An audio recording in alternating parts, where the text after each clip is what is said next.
Yeah, I'm here with Matt Kim, conservative independent media pundit. I'd like to welcome you to enemy territory. I don't think the solution is to solve racism. Actually, I don't mind racism at all. You give them access, you give them the back door, and all of a sudden, when's the last time you heard about a TikTok ban? But do you really think that Trump isn't corrupt? I think everyone's corrupt. You know, I'm sure you're familiar with what happened with Tenant Media and Lauren Chen, Russian infiltration. Did you see some other pundits talk? It's more than you think. And do you think they were all on the tape? Of course. All right, welcome to the Jeff Kung Show. Today I have with me someone I've been looking forward to talking with for a very long time. He is I would say conservative independent media pundit at this point. I'd like to welcome Matt Kim to the show. Matt, how are you? Awesome. Thank you so much for having me here. This place is amazing. And can we clap? Yes. I would like to start with a clap. It's like a good way to hey, we're here. Absolutely. We're starting. Absolutely. So, we're just talking about being both members of the independent media and, we happen to both be Asian, right? And this show, of course, we focus on Asian excellence, and I like to say it's a podcast with an Asian slant. But ultimately, I want to transcend my race and just become someone with a free thinker in independent media. And I believe you've done that as Matt Kim. I don't think your followers actually see you as, well, I'm sure they see you as Korean. I mean, I look pretty damn Korean. Right, but I don't think they're like, oh, okay, that's the Asian conservative. I really feel like that your content has again, transcended your own race. Like, what are your views on that? Yeah, I think I try to, I'm not a big identity politics guy. Yeah. So, but in my bio, I actually have a Korean flag because I'm unapologetically Korean and Asian. Yeah. But it's not part of really my focus. It's not that I don't care. But I think actually solving problems within America and society as a whole helps solve Asian American issues also. Okay. Some people are focused on Asian American issues, which is fine. Yeah. I want to play in the larger game. Yeah. Is really what it is. And I think in this, what I call the thought economy, I think I've made it further in the thought economy as an Asian than pretty much anyone has ever made. Actually, it feels like uncharted territory. Yeah. It's like you're a new portion of a video game and you don't know because no one's ever been there before. It's like a new map. It's a new map that they just dropped. And it's like, okay, what's going on here? Right. I feel like that's where I am right now. So how do you navigate that? Do you feel like you need to talk about Asian topics, or do you feel like, you know what, I'm just going to say what's on my mind? Yeah, I really try to focus on issues that I'm thinking about or I care about. And naturally, I'm going to care about certain Asian American issues because that's who I am. But it's not my focus. And I think by hitting the wider audience of just America in general, that you build up maybe credibility, you build up some sort of respect and understanding. And then when it gives me an opportunity to use that spotlight and highlight Asian American issues versus taking a small flashlight and focusing it only on Asian American issues, which maybe the rest of the country aren't actually thinking about or care about because it doesn't affect their daily lives. Right. Asian American issues tend to be really focused on maybe LA and San Francisco, maybe parts of New York. But it's not something that the broader audience really focuses on. I mean, I understand that you just started a year ago, right? It was basically the story in Seattle about a Korean family being shot. That was the first thing that kind of piqued your interest. Yeah. And you thought, I mean, I'm assuming you thought this isn't being covered by mainstream media and someone needs to speak up about it. Yeah, and it's funny how I actually got to that story because it was Father's Day. And my daughter was, I don't know, maybe 8 months old, 9 months old. And she had gone down for her nap because this is an age where she's napping every few hours. Yeah. And I have a 2-hour window and I decided I used to live across the street from the golf course.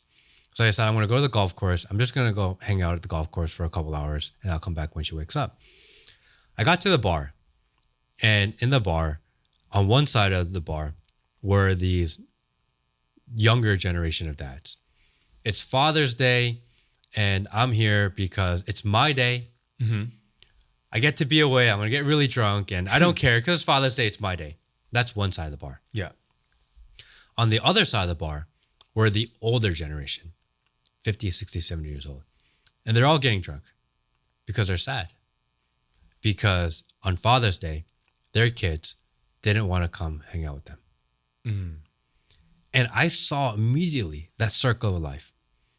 The younger guys didn't want to hang out with their kids because it's Father's Day and it's their day. Wow. And as they get older, they're wondering why their kids don't want to hang out with them. Wow. They taught their kids that Father's Day it's about them and not about the family. Right. As soon as I saw that, it hit me like a brick. And I was like, what am I doing here right now? And I ran home. Really? And my daughter was sleeping and I just laid next to her and I was like, I'm here. Right. And because of that moment, I was just thinking about fatherhood like all day long from then on.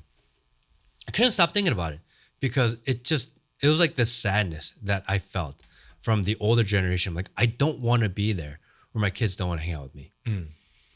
And in that time, I'm like scrolling through the news while I'm laying there and my daughter is like sleeping. Yeah. And I ran into this story in Seattle. A black guy walks up to a Tesla at a stoplight in Seattle and shoots a man and woman in cold blood. No reason, just decided to do it. The father dies. No, the woman dies and the father lives. The woman was 7 months pregnant. I couldn't stop thinking about that because I'm like, man, what would it be like? I'm laying next to my baby. Yeah. What would that be like to lose your kid before she's even born? Yeah.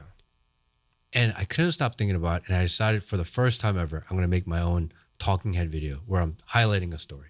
Right.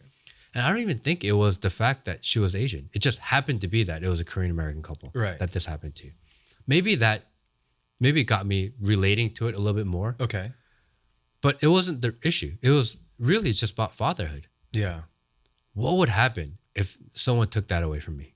Right. And I made this video and I kind of realized that you don't have to focus. I didn't even say that the guy that shot them was black in the video. Right. I said non-white. Okay. And I did that intentionally. Right. Because if I say black, then all of a sudden it's like, oh, it's a racial thing. Right. I said non-white because I knew by using the phrase non-white in that video, in that context, people would be like, why didn't you say black? But if you said black, they're going to say, why did you say black? Exactly. But it's a little more nuanced and interesting Right. by calling it non-white. Right. Right. And that video did, I think, 3 million views in that first weekend. And that really started my talking head career. So, like the issue is for stories like that, right? Black guy shoots 2 Asians. When that video either comes out or that story comes out, you can't help but feel something like towards whether that be Stop Asian Hate or whether that being a black guy, this being an Asian couple. Like, but I don't want to feel these certain things, right? I don't believe I'm not racist, but I feel like I kind of also believe everyone is a little bit racist, So in the sense where I'm fighting these feelings of hate for someone of that race. I'm not even Korean, but someone of that race killing someone from my race. Like, how do we stop that? How do we resist that almost visceral feeling? I don't think the solution is to solve racism. Yeah. Actually, I don't mind racism at all. Okay. Explain that. Right. For example, people judge people based on race, basically where you're from. You have a Michigan flag behind you. Right. I judge you because you have a Michigan flag behind you because I'm from Ohio and I went to Ohio State. All right, we're stopping the interview. No, okay, you're right. So just because of where you went to school and who you support, I judge you. Right. Why is that okay? It's the same thing, actually. It's based on data, right? It's based on historical data, what I've experienced with someone of a last name that you have or, a race that you are or whatnot. If I go to the basketball court, I used to love playing basketball. And my choice is like the one white guy and the black guy that looks like he jumps really high. Right. And we're picking teams. I'm picking the black guy. Right. Is that racist? I'm totally judging him based on his appearance. Right. If I go to a Mexican restaurant and all the cooks are white, yeah, I'm like, bro, this place is gonna suck. Is that racist? I can't argue there because I'll do the same thing. If I go to an Italian restaurant and there's a bunch of like Chinese people sitting there eating, I'm like, this place can't be good. Yeah. It's like or a bunch of white people at a Chinese restaurant. And I'm like, we are not eating there. Correct. I walk into a Chinese restaurant, no one speaks English, everyone's Chinese. Right. The cooks are Chinese, the waiter is Chinese. The front of house is Chinese. All the people eating there are Chinese. I'm like, this place is going to be phenomenal. Yeah. Am I racist because I judge just based on their race? No. Right. Oh, actually, maybe I am. I'm assuming it's better because of the demographic. I think that's okay. I think embracing that, understanding that we have differences is actually the solution. But I think the slippery slope is when people tend to get profiled for their race, right? You're seeing a lot, the BLM movement during the time. I have to say that I did go out and protest some of it, right? But I wasn't as extreme as some of the others.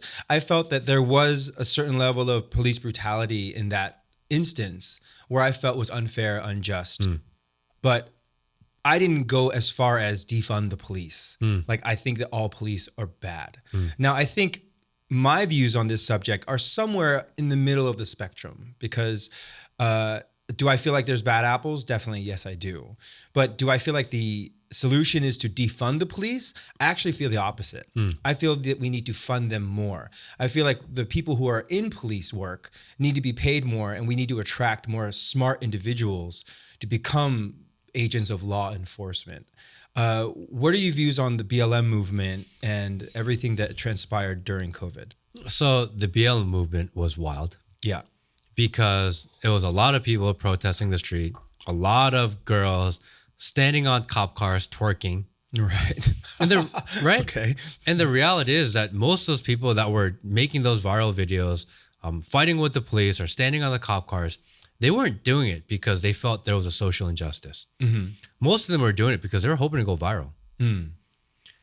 Them themselves, who are part of the movement and organization, were not being activists because they cared about the issue that was on hand.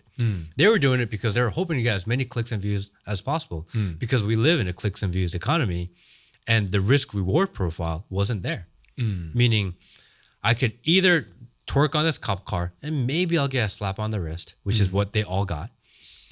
But the reward is I can go super viral and maybe I can start my Instagram career. Hold on. Are you saying the BLM movement was because people wanted to go viral because it was a trending topic? I think most of the people did. I think there are a handful of people that actually cared and people were really upset and mad about it. But that's not everybody. Right. Actually, the reason that the BLM movement started was because of George Floyd. And George Floyd was not like a good guy. It's crazy that we make him a martyr. Like there's nothing actually positive about him. Well, I think the argument is that he probably wasn't the best guy. He was a repeat offender, but was it to the point where he should have been killed in that way? I mean, and that's even making the argument of the other side got you taken off the internet. For example, he had all this fentanyl in him, that, it was the fentanyl that killed him and not the knee that killed him, but you couldn't even make that argument. I think, again, I like to focus on the bigger issues, which is not the actual act of him dying. Yes, it's unfortunate he died. Yeah. I'm sorry. Right. But the reality is that was not the only cause of death, that there were all these other things involved, and you can't talk about the other things, and only are you allowed to look at and consider the moment of him dying and that there was a cop. And the reality is there was a white cop and the other guy was Asian. Right. Yeah. In the video, I saw that. No one ever came to the Asian guy's defense. Very, very true. And I think he's the one that got punished the hardest. Yeah, for that. He's in jail for like 12 years or 15 years or whatever it is. Which is an entire topic within itself. And he was just standing there. All right, then here's the question, a follow-up question to that. Do you believe there is police brutality and there should be something done about that?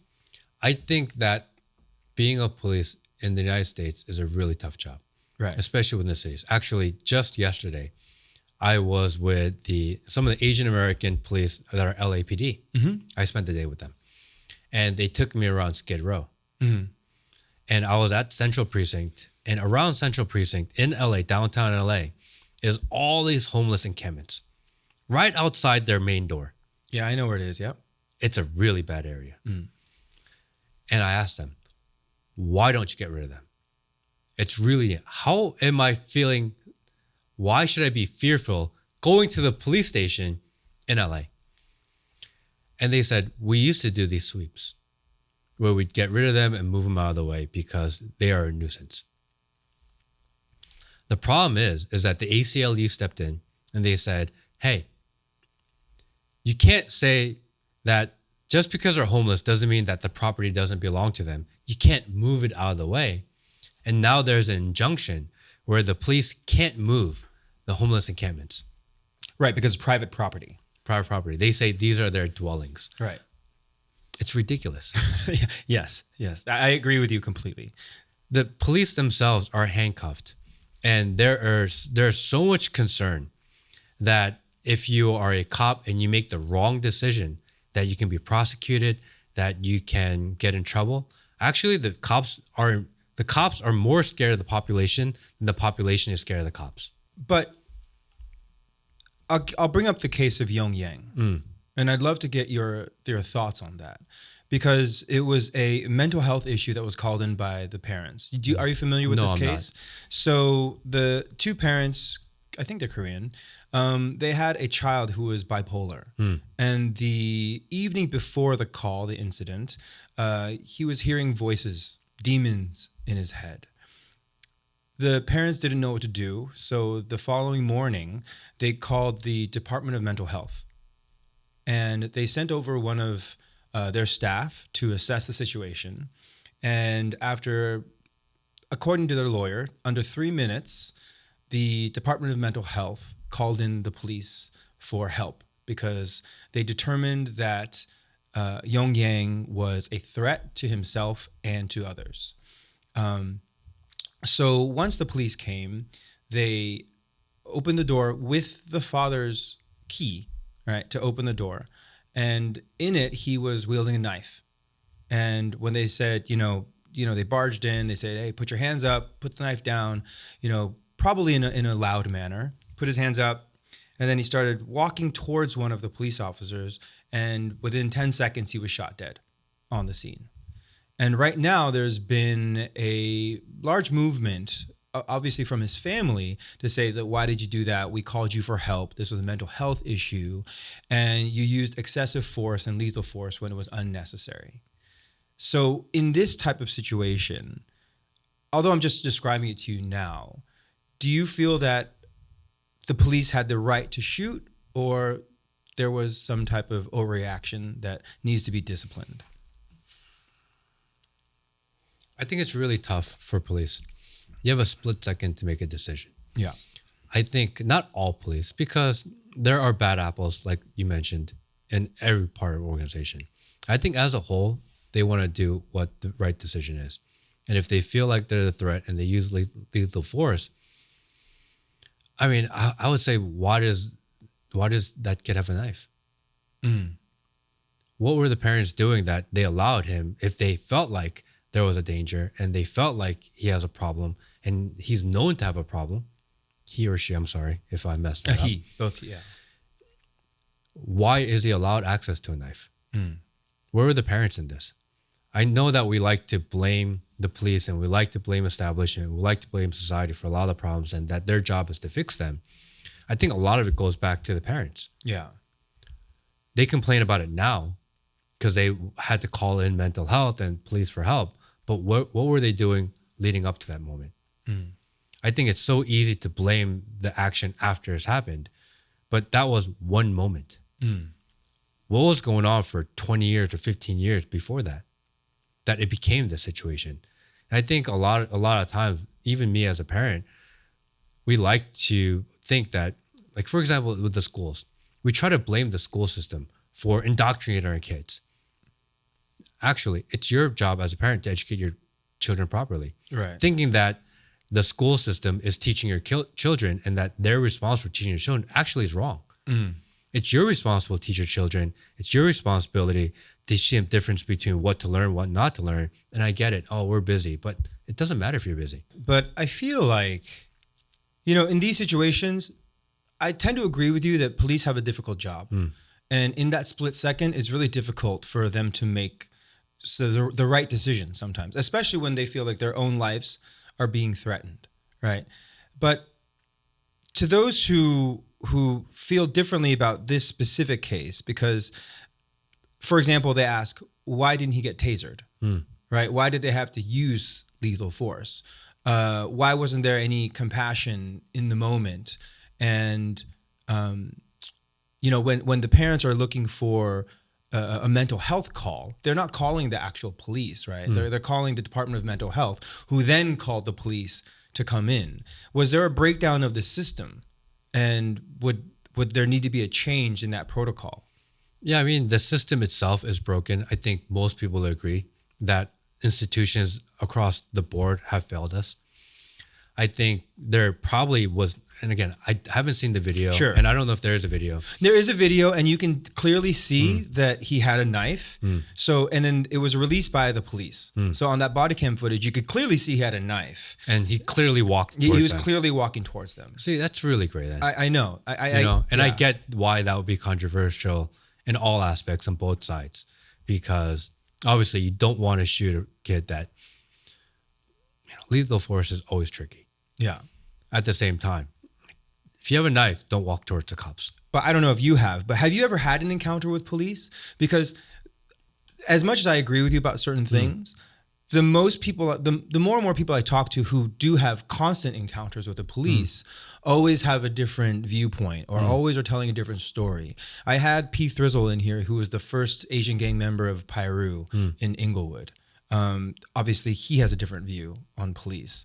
I've talked to a few other people who had, let's say other issues that have been called in, but they feel like they've been tricked or duped or coerced by police when there was nothing happening at all. For example, domestic violence. For example, just any type of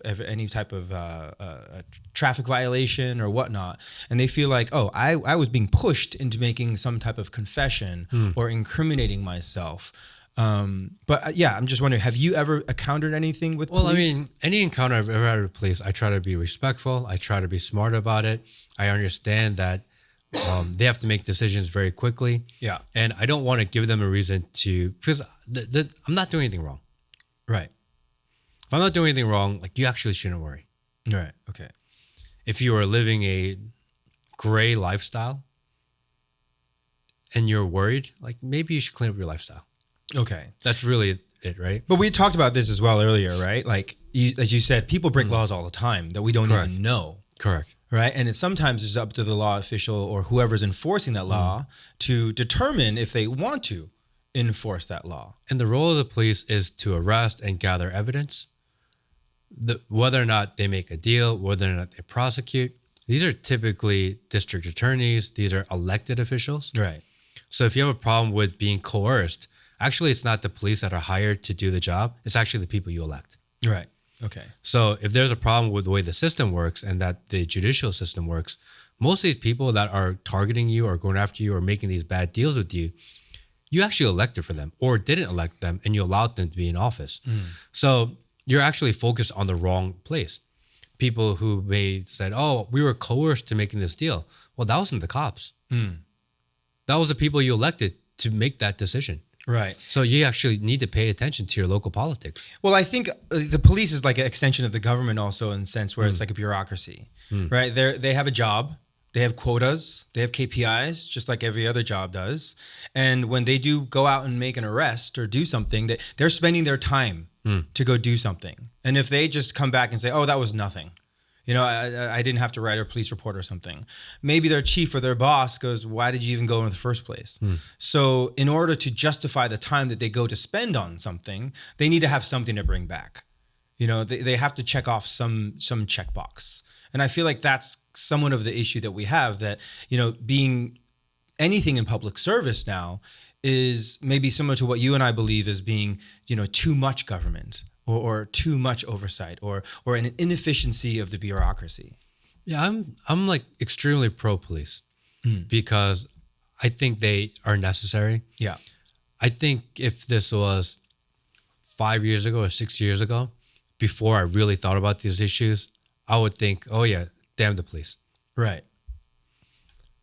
But seeing how they've lost their power, how they are not able to do the things that they want to do, which is, I got an opportunity to spend a lot of time with police in the last year. I want to say almost every single one of them I've ever met with, they like legitimately care. They want to do the right thing.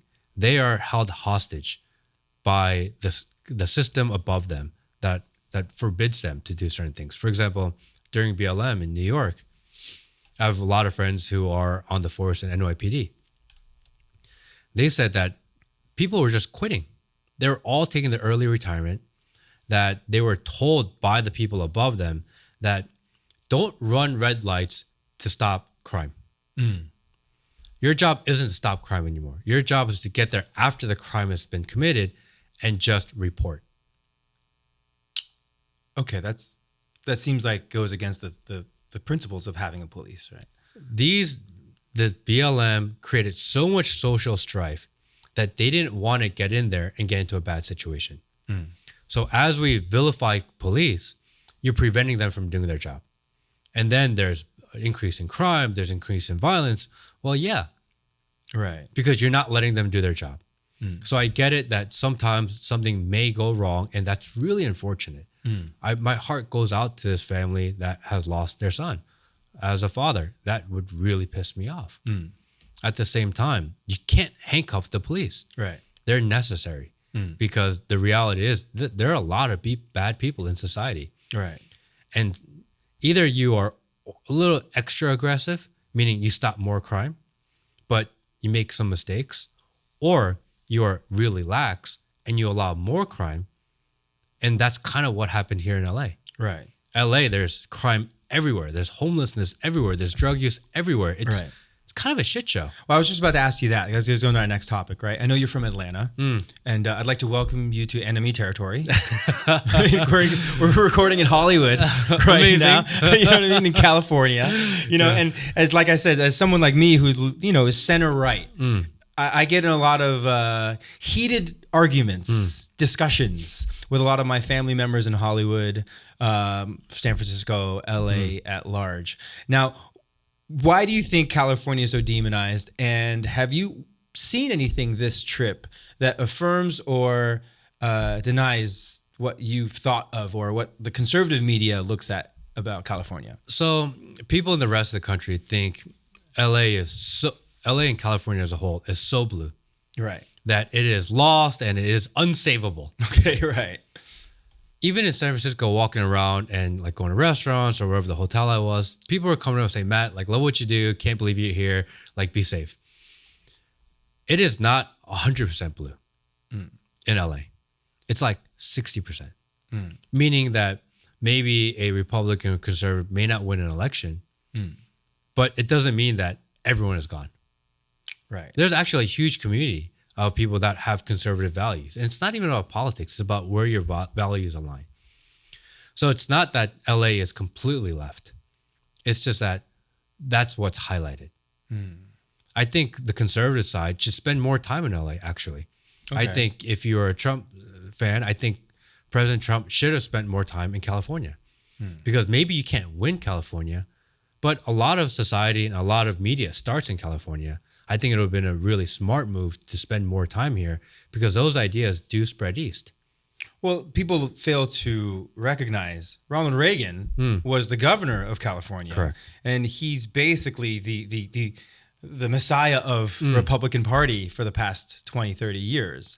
We also had Governor Schwarzenegger, who was also a Republican. So the argument that actually California is always all blue actually is not even true within recent history. Correct. So I do believe that there are all sides of the argument of the spectrum here. But when you were in San Francisco, when you were in LA, was it as run down, or did you see any crime, or did you see anything that made you think, oh God, thank God I don't live here? Oh yeah, of course. Oh really? Yeah. So yeah. Number one, the traffic is horrendous. Okay, sure. Okay, I'll give you that. Yeah. It's like the worst. Yeah. LA, I think LA is and San Francisco both absolutely beautiful cities. Right. If you don't see the homelessness. Right. It's a beautiful city. Okay. Right? Like the weather's phenomenal. You get the ocean. You get all these microclimates, which I think are fascinating. Yeah. If I'm in the valley, it's like hotter. If I'm up in the mountains, it's cooler.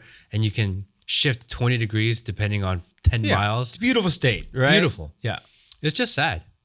It's just sad to see what's going on here. I spent about an hour driving around and going around Skid Row yesterday with the police. And to see the amount of people that are out there. And you can see like the communities building up within the homeless encampments. Yeah. And how many people are out there. And they're just living in the street. and that some of them are literally in front of businesses. Yeah. People who have their actual business, they're considered second-class citizens to the government here because the rights of the homeless are more important than the rights of the small business owners. That is completely backwards. They care more about the homeless than they do about the tax-paying small business owners. And always, the small business owners where they have the homeless encampments in front, they're all minority-owned businesses. Yeah. Why do the minority community of LA, and same in San Francisco, by the way, all the homeless encampments are in front of the Asian-owned businesses?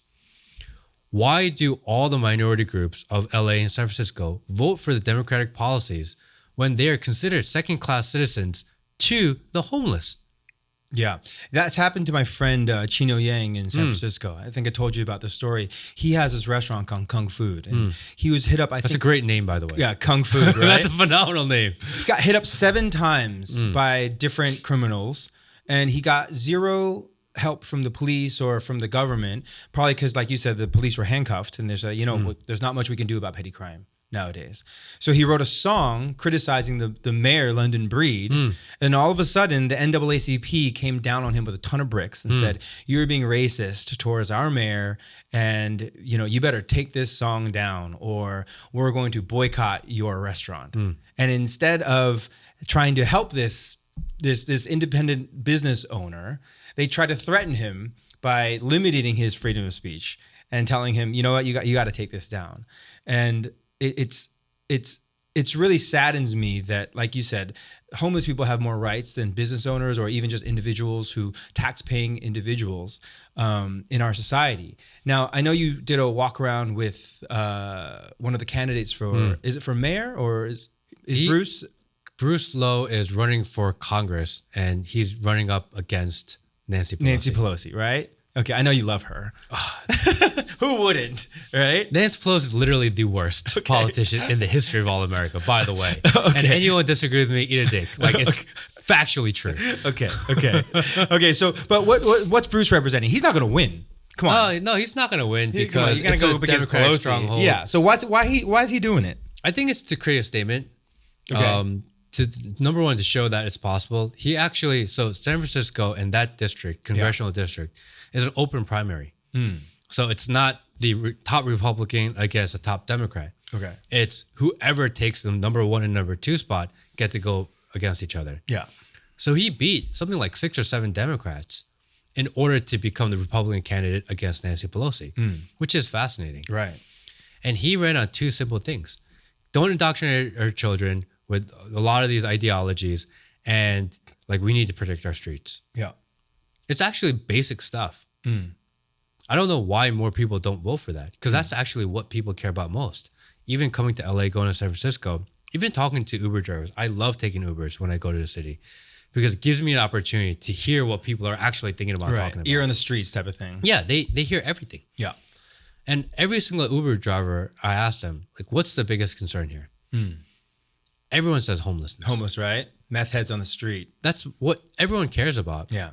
And the side that everyone keeps on voting for literally encourages it. Right. You can't even call them homelessness anymore. What was the term? It was called... No. It's unhoused. Unhoused Unhoused. people. Yes, unhoused. You gotta call them unhoused people. That's so crazy. Yeah, exactly. And you have to call them, you have to refer to them as people experiencing homelessness. Well, it used to be called bums, right? Then you say can't that. say bums. Well, canceled. Yeah, I know. Turn this off. And then they became homeless, and that was actually politically correct because it used to be bums and a homeless, right? And then now they just flipped the words around from homeless to unhoused. Yes. Right? And then now that's the politically correct term. Correct. I bet you in 5 years from now, you won't be able to say unhoused anymore because you know what? Being homeless, there's a negative connotation to it. And you can't you can't call anyone with a negative connotation any word anymore. Can I propose the future word? Yeah. It will probably be persons without permanent residences. But the thing is, being Asian, I've always said this. When I was in China living there, when I was going to move back to the States, I'm like, there's only a few cities that as Asians we can live in, right? You got San Francisco, you got LA, maybe you got New York, right? Maybe I have some cousins in Houston. I heard there's a big Asian population there. Houston, Dallas, Atlanta. Chicago. Chicago. But other than that, I feel like as an Asian, I would stick out like a sore thumb and I wouldn't feel comfortable in those places. Now, I know that you are obviously living in Atlanta, in the South. Have you ever felt any type of, I hesitate to say racism, but have you ever been looked at for being Korean in a predominantly white area and felt uncomfortable down there? I will feel the most uncomfortable, or I'll experience most racism in the areas where Asians live versus not. Is that right? Explain that. For sure. So, for example, when my daughter was young, my wife's parents came from Korea to visit. And they went to one of these kind of outlet malls, like way up in North Georgia, where it's like 90+% white. And my in-laws, they were kind of nervous because in their mind, if you go to a completely white part of America, that would be really racist. Yeah. Because that's what we're told. You're not going to feel comfortable. You're going to experience racism. They're worried about their granddaughter because, God forbid, something would happen to her because she's the Asian in this one white area. They went out and they were eating lunch. And all these people, all these older white grandmas and grandpas, they were all coming by. Oh, your granddaughter, she's so beautiful. Oh my gosh, like you're so lucky. I can't believe you guys are here. Like this, they don't even speak English, but they could feel like the love and acceptance because it was like, I can't believe you guys are here. Your granddaughter is beautiful. And for the first time, they're like, wait a second. They've been lying to us. They told us that if we're in this part of the country, that would be racist. And actually, it's the exact opposite, that they are so open and accepting. I used to live in the very predominantly Asian part of Atlanta, in Duluth, which is like a third Korean, a third Chinese, and a third like other. It's like the Asian hub of Georgia. In the last year, I moved up to much more north, which is probably 80% white. And we go to the restaurant, never a problem. Never an issue. No one looks at us sideways. I'll go out to lunch with my parents or we'll go out to dinner. We speak in Korean. No one gives us a hard time. Even during COVID? Never. Okay. Never. It's only in these democratic strongholds where they tell you racism is a problem is where you actually experience racism. When you go out to other parts of middle America, actually it's not a problem at all. If you're a good person, you're a good person. If you're polite, you're polite. A lot of times, you'll see in the news like, oh yeah, this Asian guy, this black guy went to this all white restaurant and they experienced racism. Okay, like fast forward 1 minute into the clip, they're like causing a problem. Hey, we're here, you guys are being racist. If you put out a negative energy, you get negative energy back. That has nothing to do with your race. I think that America as a whole is the least racist it's ever been. Actually, it's probably the least racist country in the world. If you go to Korea or you go to China, it's pretty fucking racist. Yeah, that's definitely true. I just had Jiaoling Summers talk about that earlier because I guess we were talking about like having the color of your skin there. Even though you're Chinese, if you're darker, you look not as beautiful as someone who's more fair-skinned. Yeah, even if I'm in Korea, they're like, oh, this guy's an American Korean. Right. Like they even do that based on you're the same people, but you're not from there. Right. Asian countries are maybe some of the most racist countries in the world. Right. And we're like, oh, like Americans are so racist. No, like they're not. I don't feel that at all, actually. And I live in middle America. I traveled through Tennessee. I mean, Tennessee is as white as it gets. So do you think racism, people who say there's a lot of racism prevalent in the society, are they just having a victim mindset? I think that constantly talking about it, and especially in places like LA. Yeah. The Koreans live in Koreatown, the Chinese live in Chinatown, the Japanese live in Japantown. They always fight each other, but they always fight others. It's this like separation of everyone and creating these barriers around yourself that is maybe creating these problems. Yeah. If you kind of just say, hey, we're in America, we're American, and we're just going to try to be helpful to society, you actually don't run into them. I tend to agree with you that we just bring it up too much. Yeah. You know, the fact that we're even discussing this is not that I don't want to talk about the subject because we have to, but I just feel like it's brought up too often, and it does. I don't see it. Okay, it does exist, right? I have to admit it does exist, but does it happen as much as the media says it happens, or does it happen as much as the algorithm feeds to us? I always have to question that, right? Like, did the Stop Hate? Okay, the Asian hate movement. Right? Or the Stop Asian Hate movement. I saw a lot more videos and I saw a lot of things happening in the cities. And maybe I hadn't seen those things before. Now, this may be controversial, but do I know that it was happening more often than previous years just because I saw more videos about it? I don't know the answer to that question. Was there a spike in Asian racism or anti-Asian racism after COVID? I believe so, but I don't know the real answer to that question. Do you feel like that there was a spike in anti-Asian race sentiments? I think that it is. I think there was a correlation between the increase in Asian racism or violence and violence as a whole. Okay. So really the question is, did violence amongst Asians grow disproportionately to violence in cities? At large, right. Exactly. And if actually it's similar, then it's not targeted Asians. Like you have to actually do the stats and statistics. Right. And the reality is that there wasn't an increase in Asian American violence versus all of violence. Actually, it went up together at approximately the same rate. So it's not an Asian issue. It's an overall crime issue. Got it. But it's easy to highlight. And I think the numbers are, I think they said in San Francisco that the rate of Asian crime went up 50%. So it went from 20 instances to like 30 instances. Right. So if you say it as a percentage, it's huge. Right. But you're looking at nominally. Actually count as numbers, it's not that many. Got it. So should that be our focus? Should that be our hill to die on? Or should we figure out the greater societal issues, knowing that maybe solving some of the problems within American society, which Asians are really good at solving problems. Actually, Asians are really good at the internet. Why are we focusing on micro issues when we can actually contribute to solving macro issues? And that would actually provide more value to society.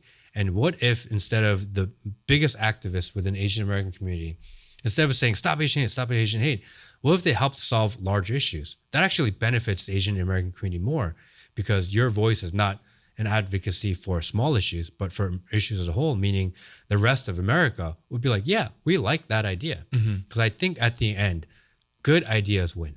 And if you can contribute to good ideas as a whole, the rest of America will actually support that. All right, so Matt, I want to make sure I have your views on free speech, because previously I've watched a lot of videos about you that you've put out about censorship and shadowbanning. So what are your views on free speech? And let's clarify that first. Well, I don't think I'm a free speech absolutist. And because if you're a free speech absolutist, it means you allow anything to be on the internet. You allow anything to be said. I think we are in a war of good versus evil. And I think there are certain evils in the world that shouldn't be promoted or spotlighted or shouldn't be allowed. For example, anything that regards children and trafficking or sexualization of children or violence or promotion of violence, these things don't have a place in our society.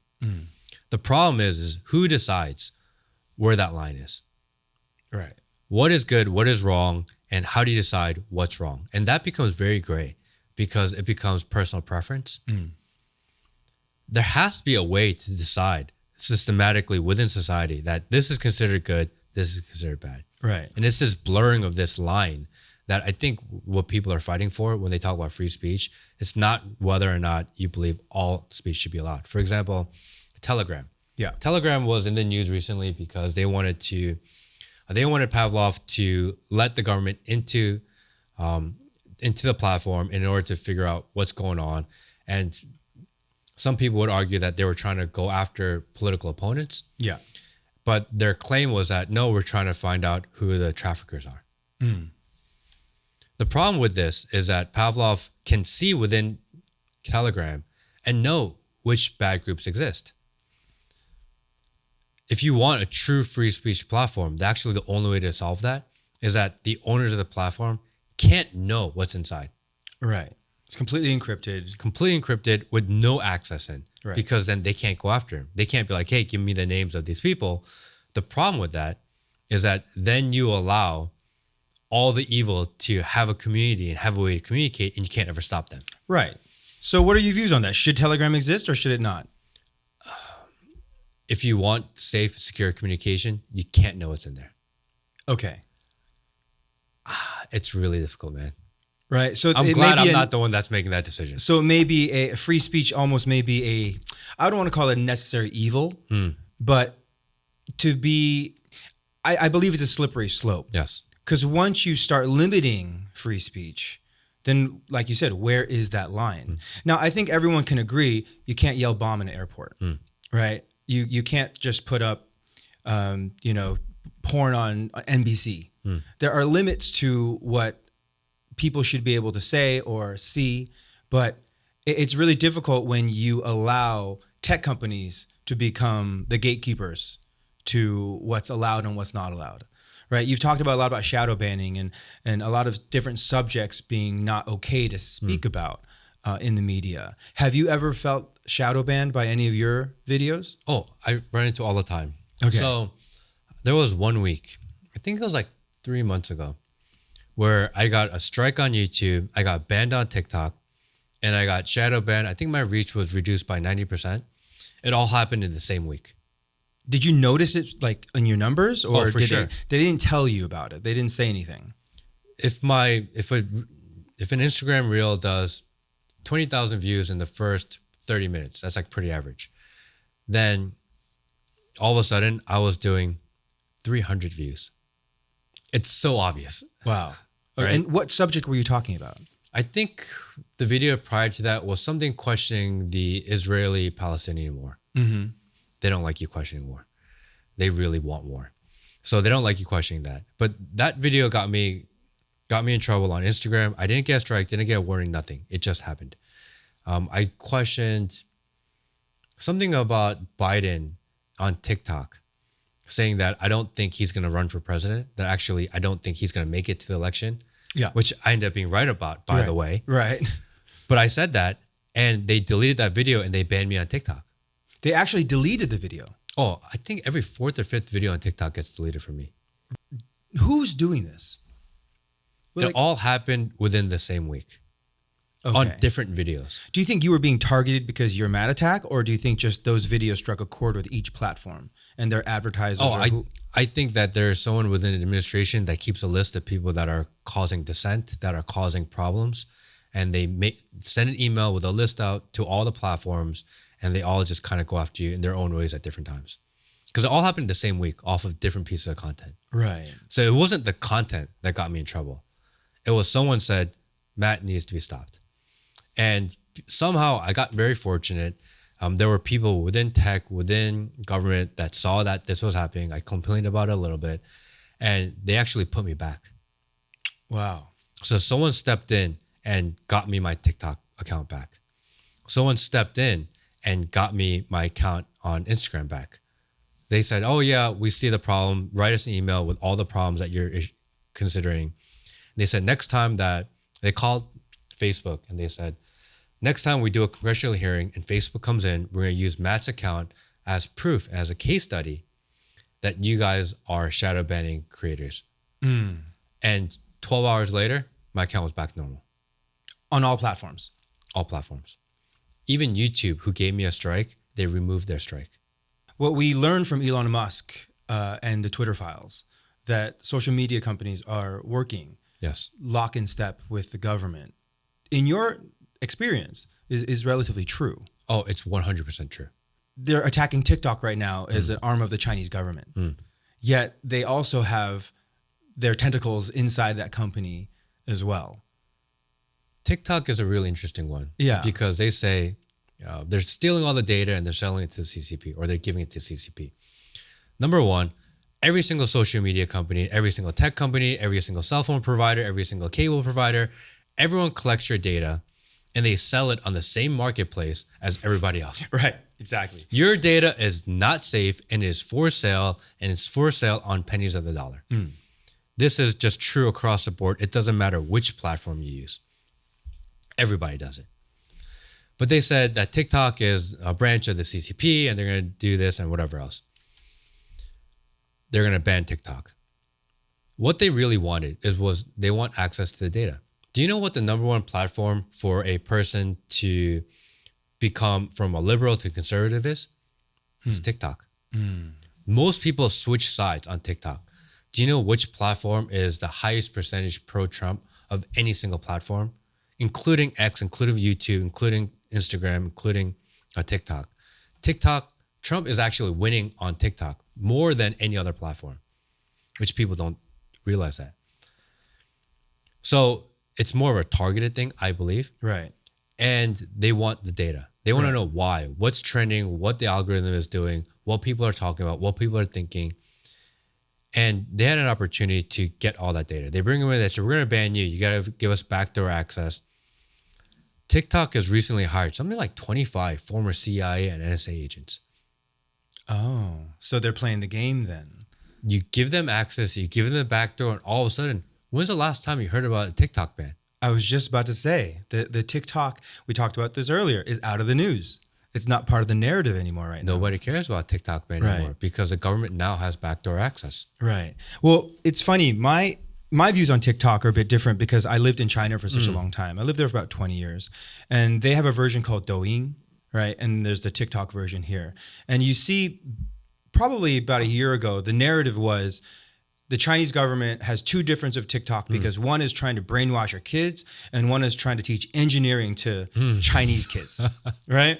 And I thought that was really funny because when I was a radio show host in China and live streaming first started, there was these type of rules that we would get that said, all right, you're not allowed to eat fruits on camera. I'm like, okay, that's kind of an odd thing, right? But we later found out the main reasoning behind that is because they didn't want people to do any suggestive moves, you know, shoot any videos of them eating bananas, potentially. And I thought that was kind of funny at the time. And then, when I got here and I saw TikTok, it's kind of a free-for-all. Very similar to what you see on YouTube or Instagram or anywhere else. But I was questioning myself, why would people here think that there's a secret agenda to try to brainwash the kids, when in actuality, if you want the same version that China gives to its kids, talk to your senator because it's about censorship. It's literally just the government saying, no, we're not allowing this type of video to be online. Similar to what you see on TV here, right? And on the mainstream media, you won't be able to see over-sexual, over-violent, anything type of content. So it's funny when people say, oh, TikTok should be so much more like the Chinese version. In my mind, I'm thinking, okay, then change the laws. Right? Make it so you can't see overly violent, overly sexual things online. And I feel like this goes back to the original discussion we had about free speech and being a free speech absolutist. I actually, living in now both cultures for so long, I don't think there should be complete free speech because it could be weaponized, it could be taken advantage of.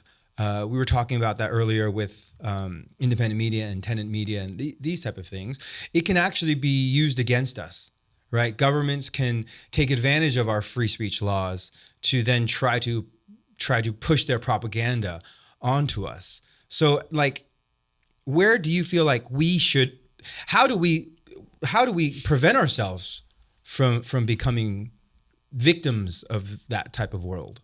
I think the algorithm shows you what you want to see. Yeah. So I remember, I forget which congressman, they were in Congress and they were talking about, I think he was from Texas. He said, every time I open up my TikTok, all I see is gay trans dancing. And I'm like, bro. That's what you want to see. Do you have any idea what you just admitted? I don't get that in my feed because that's not what I interact with. That's not what I watch. That's not what I'm searching. That's not what I'm Googling. You just admitted what your interests are. It's not shown to everybody. Yeah. That's shown to you because that's what you wanted to see. Exactly. That's what I was like, don't admit your algorithm to anybody. Correct. They will know your mind. Well, when they say like, oh, why is TikToking poisoning our children? I'm thinking, well, then why are your children thinking of all this trash? Or why is this what they're consuming and liking or spending more time watching? Be a better parent. Let's instill better morals or values into our youth to get them to like things that are more healthy, the things that you want them to like. Yeah, I watched an interview with Shu, the CEO of TikTok. Yeah. And I forget what it was, but they were talking about parental controls. Yeah. How come TikTok China doesn't allow all this stuff? And even in Singapore, they don't allow these things.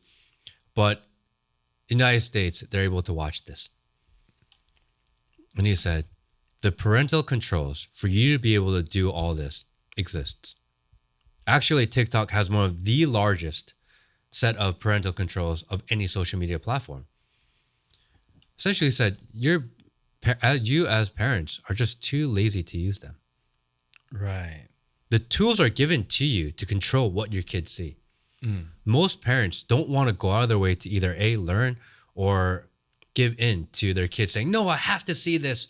And they don't want to deal with it and they just allow it because social media and YouTube and content online is the best babysitter in the world. Yeah.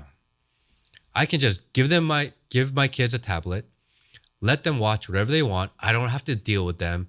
If I take my kids out to dinner, like I don't have to worry about disciplining them. I don't have to worry about them causing a problem at the dinner table. Just stare at your tablet. Yeah. It's so easy to do. Why would you want to put controls to that? Most parents are willing to sacrifice the minds of their children for their own comfort.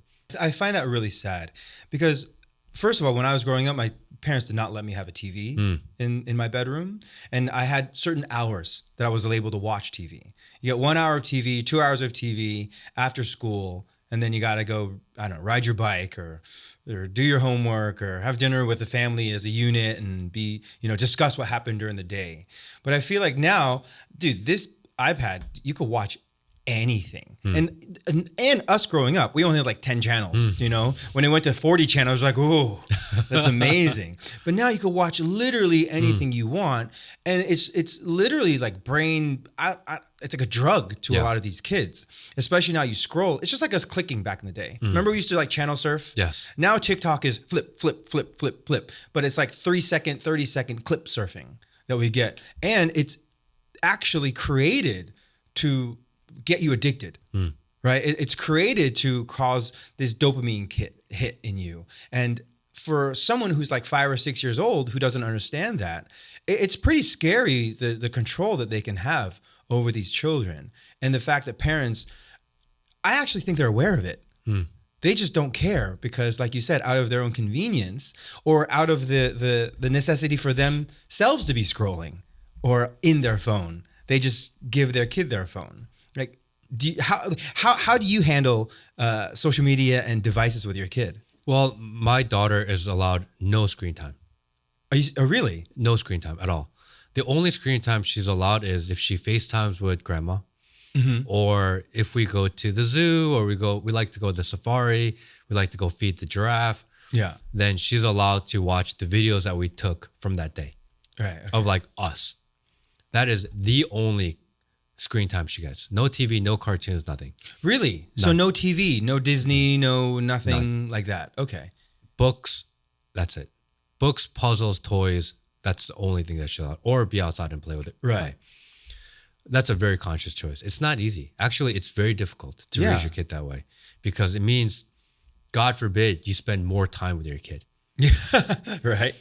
But I do. I mean, every day I try to make a conscious effort to spend 3 to 4 hours of actual time with my daughter. Meaning not being in the same room, but engaging and talking and playing games and reading books. We read probably like 20, 30 books a day together. Wow. And this is, again, not easy to do. It's a conscious decision, meaning you have to make sacrifices. So I don't really do dinner with friends. Right. I don't go to the bar. I don't really hang out. I love playing golf. I barely play golf anymore because I feel like that time is so important. I've never met a parent that's 40, 50, 60, 70 years old and goes, damn, I spent too much time with my kids. Nobody says that. Everyone goes, I wish I would have done more. But you can only do that for so long, right? I'm not sure how old your daughter is, but once they get into school and their peers are having devices or, watching TV or whatnot, what's your plan when that happens? I'm teaching my child that you're going to be the weird kid. Okay. It's fine. Right. Actually, the weird kids in school end up being the most successful in the long run. Right. More than teaching her how to assimilate and be what everyone else wants them to be, it's how do you learn to accept the fact that you're going to be different? Because I want her to be different. I don't want her to be like everybody else. I don't want her to comply. I don't want her to just do what everyone else is doing. She has to feel comfortable in that she believes in what she believes, and she's going to do it regardless of what the her peers around her believe.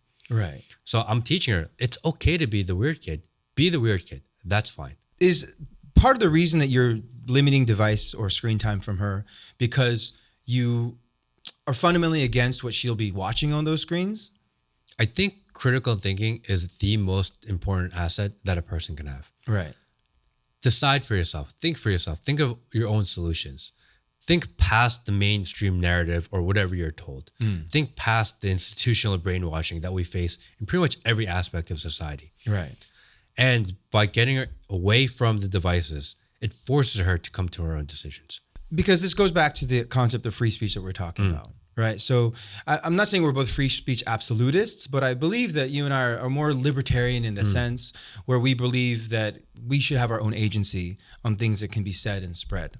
Now, do you think that applies to companies? Because, for example, does Disney have free speech? Do they have the right to push their agenda upon people? Because people can say, okay, you can go watch another cartoon if you don't believe in this. Yeah, as a private company, do whatever you want. Okay. We as consumers decide. Right. I think the consumers have to decide what they allow. The problem is that, okay, we don't agree with what Disney is doing. We don't agree with what Target has done. We don't agree with Bud Light or whatever else. There are so many companies out there that even people that are conservative adamantly disagreed with. For 6 months, it's like, we're going to boycott them and we're not going to shop there. We're not going to watch their stuff. Usually about 5-6 months. Well, it's really convenient. Target's really close to me. Right. Okay. Bud Light's like, it's kind of on sale right now. Right. The memory fades quickly. Very quickly. Because all this other, they give you something else to look at that's shiny and you can't care about everything, but you try. And therefore you care less about everything. Right. So I think that's really what it is. I mean, consumers should decide where they spend their dollars. That's the most powerful way. For example, during COVID, a lot of people were taken off the internet because they were not complicit with the mainstream narrative of what COVID is, about what the vaccines are, about everything else. Yeah. If you were anti-vaccine or anti-BLM or anti-COVID, then you got nuked on the internet. That was just what it was. And a lot of people complained. I get that. What if everyone said, no, we're going to say exactly how we feel about it? They can't cancel everybody, actually. They can't kick everyone off of Facebook. They can't kick everyone off of YouTube because there would no longer be consumers of their product. Right. The problem is that people wanted to say something, but they self-censor because they fear getting kicked off the platform. Do you believe that these platforms have a responsibility for what's on their networks? Does YouTube have a responsibility for the content that the algorithm pushes out? Does Facebook have a responsibility for the articles written, whether they be true or false, or even from as we said, maybe a foreign government? So the government does contact the tech media companies and actively promotes or removes types of content. If they're going to work with the government, then they are actually an arm of the government because they are working for them. Because people will say free speech doesn't apply to Facebook because Facebook is a private company and they're not a federal agency. Right. But if they're taking their direction from the government, then they actually should be held responsible for free speech. So they should be responsible for the content that they produce. I think that Section 230 was a big problem because you gave all these tech media companies basically a pass, saying you guys are not publishers and therefore you guys can do whatever you want. Right. I think that's a huge problem. Right, because I mean, I understand their argument. They're just saying they're the platform, right? And then they're not the people responsible for any words or videos or any content on that platform. But I always find that problematic because it's not like they're Comcast, that they're just the airwave, right? In fact, broadband, I would say, is not responsible for what's going on the data streams. However, you guys are a platform. You guys definitely have your own type of discretion over the algorithm and what's being pushed to people. So if there's any type of control over the content, then I feel like you must have some type of responsibility for what that content is. But the slippery slope is that then they are the gatekeepers. Well, you have to either allow both sides or have a clear set of rules Right. on what's allowed. Anything children, off, great. Anything trafficking, off, great. Violence, off, great. They're like, well, you can't talk about the vaccines because all the experts say that this is safe and effective. Well, no, there are a lot of other experts on the other side that said it's not a good thing. Yeah. You remove them, you only allow one side, and then you say, look, all the experts. No, you canceled and you removed all the dissenting opinion. That's a huge problem. They should very much be responsible because they choose who to remove. Right. If you allow both sides and they say, well, you can't hold us accountable because we allowed both sides and we're actually fair, then I can see that argument. Continuing that discussion about being both sides and how the TikTok algorithm kind of feeds what you want to see. Yeah. How are we supposed to consume both sides of the argument these days? Because if I follow you and I follow Lauren Chen, or you know, maybe not a good example today, but you know, any other conservative pundit, most likely I'm still going to get fed that content. I'm not going to get the other side. Even if the other side is allowed on the platform, I won't be actually seeing that other side. So how do you see the other side of things? Or do you even look? Well, I actually try to watch. For example, I watched the vice presidential debate. Yeah. What I will do is, as soon as the debate is over, I watch CNN. Okay. I want to know what the other side's analysis is. I already know my side because I live on that side. So I actually watch more news from the other side than I do my side. I think that helps because it gives you an idea of what the arguments are and helps you kind of critically think through it. I think that the future of social media and digital media is actually that right now we let the algorithm and bots decide what we see. Yeah. I think that model will fall apart over time because people don't want to be told what to see by robots. Actually, I think the future in media will be either curated content, meaning I trust this guy as a publisher and I'm going to watch what he suggests I watch. So you have a level of curation there, or the ability to choose your own algorithm. That's something I think Jack Dorsey is working on that. Right. Where you're able to decide what type of content you want to see. So no longer is TikTok saying, okay, you watched this video for 10 seconds. It seems like you're interested. Let me give you more of that. And then slowly take you somewhere else. Or YouTube, they also do the same. That you will have the ability to say, no, I want to watch conservative Christian content only. And then that's all you get to see. Right. I want to watch right-wing content and I want to watch left-wing content and I want to get a little bit of both. Great, then that's what you'll see.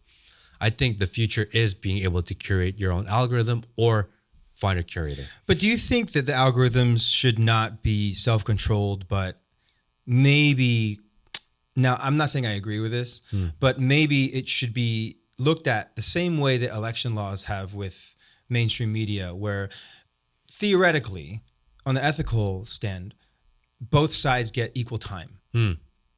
Both sides on a debate stage get equal time to speak their truth. Should algorithms then also feed us equal time for both sides of each argument?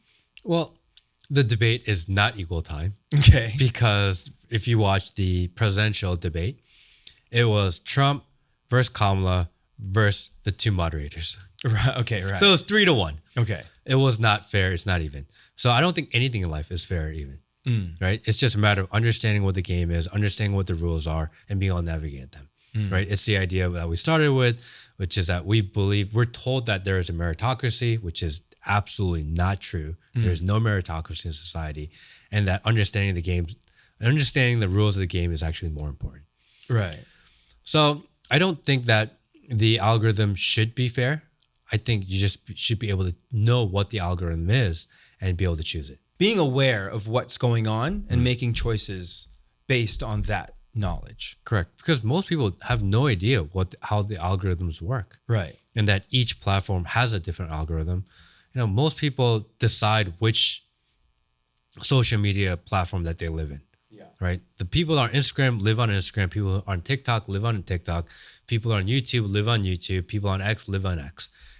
Most people have a preferred, I call it doom scroll delivery mechanism. Okay. Right? Okay. Explain that. Yeah. Right. Most people choose one. And, where do you decide to doom scroll and get your dopamine hits. Okay, right? right. Everyone picks one typically, and they all operate a little bit differently. It's how you like to be delivered that. I think Instagram is really interesting because it's the one format where you get a mix of where all aspects of your life converge into one. I think that's why Instagram is my favorite. Okay. Because you relate to people you follow on Instagram the most. Yeah. Because on Instagram, you get your cousin's daughter being born and their family pictures. You also get your political content. You also get some news content.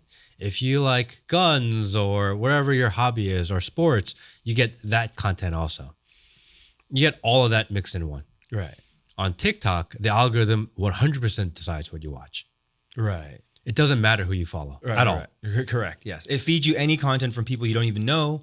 It's just trending video, and Whatever they're just push you it like. to you. Exactly. Right. And if you watch one video about coconut water, and I really like coconut water, then they will give you another coconut water video and another one. And then every once in a while, they'll feed you a coffee cup video. Yeah. And like, oh, okay, he didn't like that. Let's go back to coconut water. Got it. And then they're like, well, we're going to talk about black lids. Like, he watched the black lids video. Let's give him more black lids videos. Yeah. Their goal is to keep you in the algorithm and in their platform as long as possible. And they'll show you what you actually want to see. YouTube is kind of similar to TikTok. Mm-hmm. You actually don't get fed the content that you subscribe to any longer. Right. At all, actually. At all. Yeah. I never see anything. A subscription on YouTube means nothing. It means nothing. Yeah. It's about what are you watching at that time. Okay. So have you ever been hypnotized by that dopamine hit that you get from your own videos? Like, okay, if I talk about a video about Trump, okay, I'm going to get way more likes than another topic that may be talking about the Korean family in Seattle, right? You're not going to get as many likes about that or about, Stop Asian Hate or whatnot. Has that ever shaped the videos that you then want to create ensuingly? Very rarely, but it's happened. I don't actually consume that much content, and that's intentional. I found out that I think about a year ago, I was consuming a lot. I was doom scrolling a lot. I was watching a lot of podcasts. I was watching a lot of news. And I made a concerted effort to just turn it all off. And once I turned it off, maybe it took about a month, I started seeing things differently. You could feel the shift in your brain, in your mind, that you're able to see more possibilities. You're able to see issues from more various angles. And that only happened when I turned it all off. And that's something I consciously do all the time. I try to consume as little content as humanly possible. Every once in a while, there'll be something really trending. I'm like, all right, do I really care? No, I kind of care. But this will be a good video, so I'll make it. Right. I did a video once about the lottery and how they paused the lottery and there was... and all of a sudden, there's a Mega Millions winner, and how often this actually happens, that right before the Mega Millions jackpot hits, that there's some sort of technical glitch, and all of a sudden, a winner is chosen. I did this video. I don't really care about the lottery. I don't play the lottery. But I thought it was an interesting story. Right. And I made it just because I knew that people would really enjoy that. Right. It was trending. Your audience would like it. You're like, F it. Let's just do it. Yeah. And I think that ended up doing like 10 million views or something. Not that important. It's a lottery. Who cares? Don't play the lottery. It's a tax. But that's a harmless way to get some clickbait and, get some views up, right? I did a video once. Remember when Taylor Swift won the Time Person of the Year? Yeah.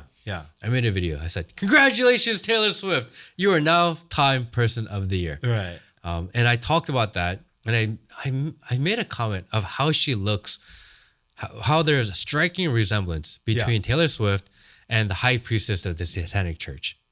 Okay. I don't know if you've ever seen this picture. No, I haven't seen this one. The resemblance is mind-blowing. Really? They're like exactly the same. Okay. By the way. I made this video and that went viral because obviously that's interesting. Of course.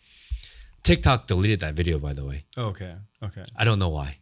I guess you can't say that Taylor Swift looks like the either Satanic priestess. You can't say that. I don't know. Either Satan or Taylor Swift. I don't know. One of those. I don't know what of the two that got me removed. But they took that away and they gave me a strike for that video. They called it misinformation. Right. Got it. How can me noticing that they look similar be misinformation because it's just me saying they kind of look the same. That's the thing, you don't know, right? Like what I didn't say they are the same person. Yeah, exactly. I didn't say that they're clones. I didn't say that they are sisters. I didn't make a claim. All right. My claim was they kind of look the same. Well, thank you, Matt. Right now, this is all going to be banned now God. because of Taylor Swift Video's and gone. the satanic worshipers. Like, all right, we're going to be banned right now. All right. I made that video and the Swifties came after me. Yeah, I know. That's what I mean. We're good, Swifties. Okay. Clip it.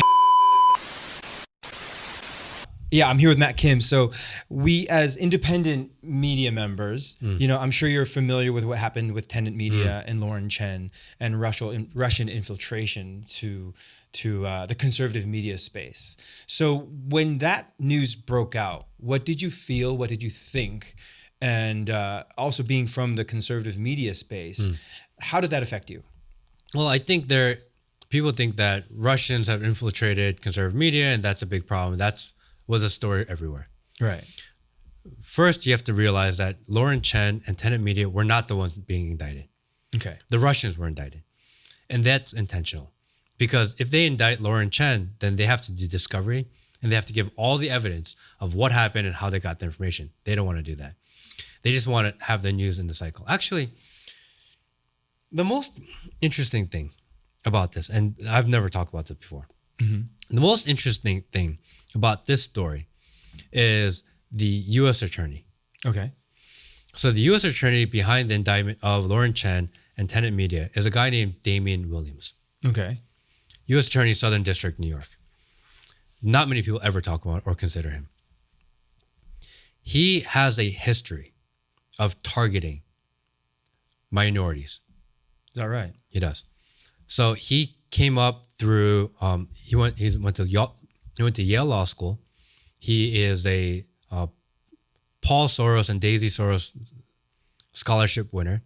He was recommended by Chuck Schumer and appointed by Joe Biden to be that position.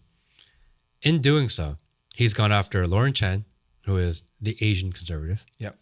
He went after Do Kwon, which is the Asian cryptocurrency. He went after Bill Hwang, who is the Wall Street hedge fund manager, who is kind of conservative.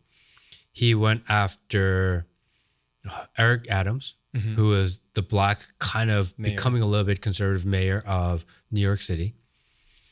He is the pit bull attacker for the administration. He goes after and always targets someone that needs to take a fall for greater problems.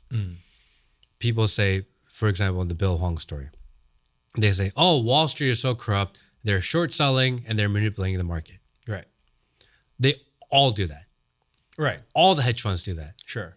He got indicted for 11 or 12 charges, got convicted of all of them, and he's getting in trouble for market manipulation. Right. All the hedge funds in Wall Street that manipulate the market and short sell for their own benefit, and Bill Hwang is the only one to get in trouble. He was in a news cycle for one day. They forget about it, and they say, oh, everyone complains about how the hedge funds are manipulating the market. Look, we got somebody.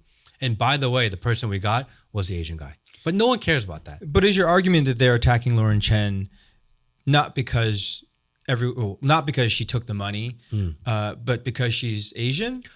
I think there's a lot of coincidence where how come there is one U.S. attorney and every time he goes after someone that seems to be something wrong within society, he always targets the minority.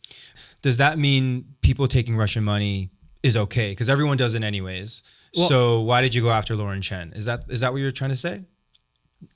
I am a huge advocate for don't take any money from outside influence. Okay, right. But she took money from Russians. Other shows, especially in the YouTube space, they take money from the Chinese. Other media take money from Israel. They all do it. Right. Actually, some of the politicians, especially Asian politicians, their biggest donors are AIPAC and Israel. Why are the Asian politicians getting all their money from Israel? Nobody cares. No one thinks about that. But all of a sudden, Lauren Chen, that's a big problem. Right. It's tough. And they didn't indict her. Right. If she did something wrong, indict her. Well, they said company one or something in the indictment. That obviously it was Tenant Media. So they put the piece together. But they didn't indict her. Right. They just added her name to the list. Right. They just want to ruin her. Just threw her under the bus. The decision she made was basically a company saying, I want you to talk about this topic that she may agree with, right? This is not changing her thought. They're not saying, all right, we want you to flip on this issue and we're going to give you X amount of dollars to flip on this issue. And you should then produce content for that. She actually believed in a lot of what the backers wanted to say. Maybe there was a timing issue. There was some type of like publishing date that they preferred, but she actually agreed with it. So maybe she felt taking that money, what's the big deal? Because I believed in that anyway. What do you feel about that? So I think propaganda, people often think that propaganda is talking about an issue that you disagree with. Actually, propaganda, most often than not, is talking about something that you do agree with, but having everyone think about it at the same time.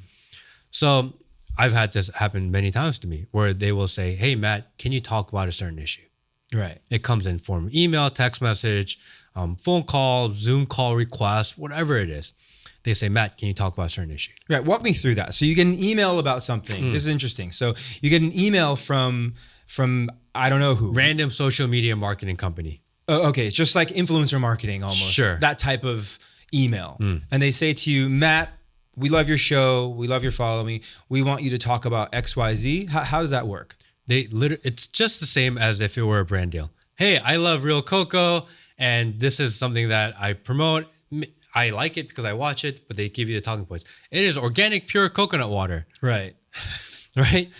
They just want you to do that, but for political or social issues. So they'll tell you, we'll pay you X amount of dollars. We'll give you this much as a CPM for depending on how well your video does. And these are talking points we'd like you to hit. And how often do you get these type of emails? Multiple a week.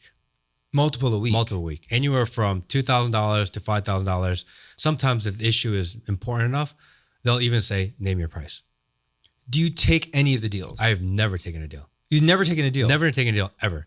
And actually, when I stream on maybe Instagram or whatever else, and I get them, especially if it comes in while I'm streaming, I will literally show the text message on stream. Which is crazy because the people that are approaching me don't realize that I'm showing the message on screen. Wow. And I almost do that because I want people to hold me accountable. Yeah.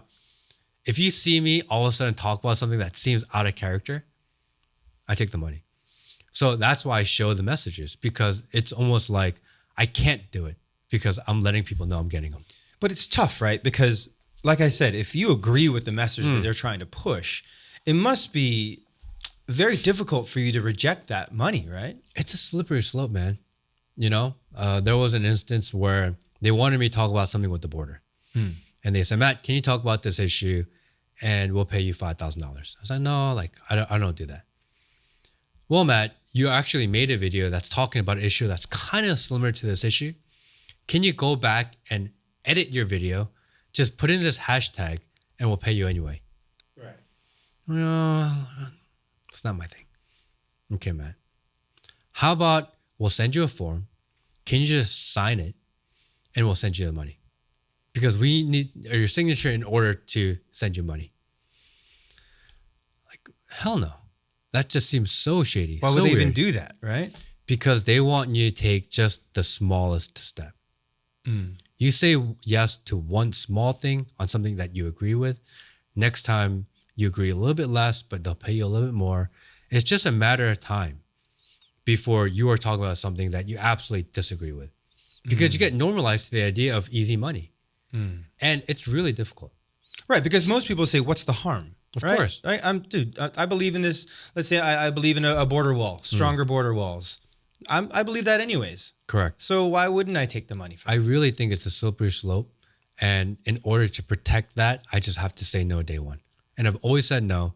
And I question. Sometimes I'll get a request about a topic and say, this is a topic. Can you talk about it? And they keep on sending it to me, even though I say no, which is crazy. Right. And I'll take that topic and I'll go into Instagram, I'll go into TikTok, I'll go into YouTube, and I'll start typing it in. Yeah. Who is talking about this issue at this very day? So when you got that border email, all of a sudden, did you see some other pundits talk about the border? It's more than you think. And do you think they were all on the take? Of course, because they all have the similar talking points. I've seen the talking points. They sent them to me. What percentage do you think of independent media members are on the take? I didn't want to say because then you lose distrust in the people you follow. But people that you follow as well, though. Of course.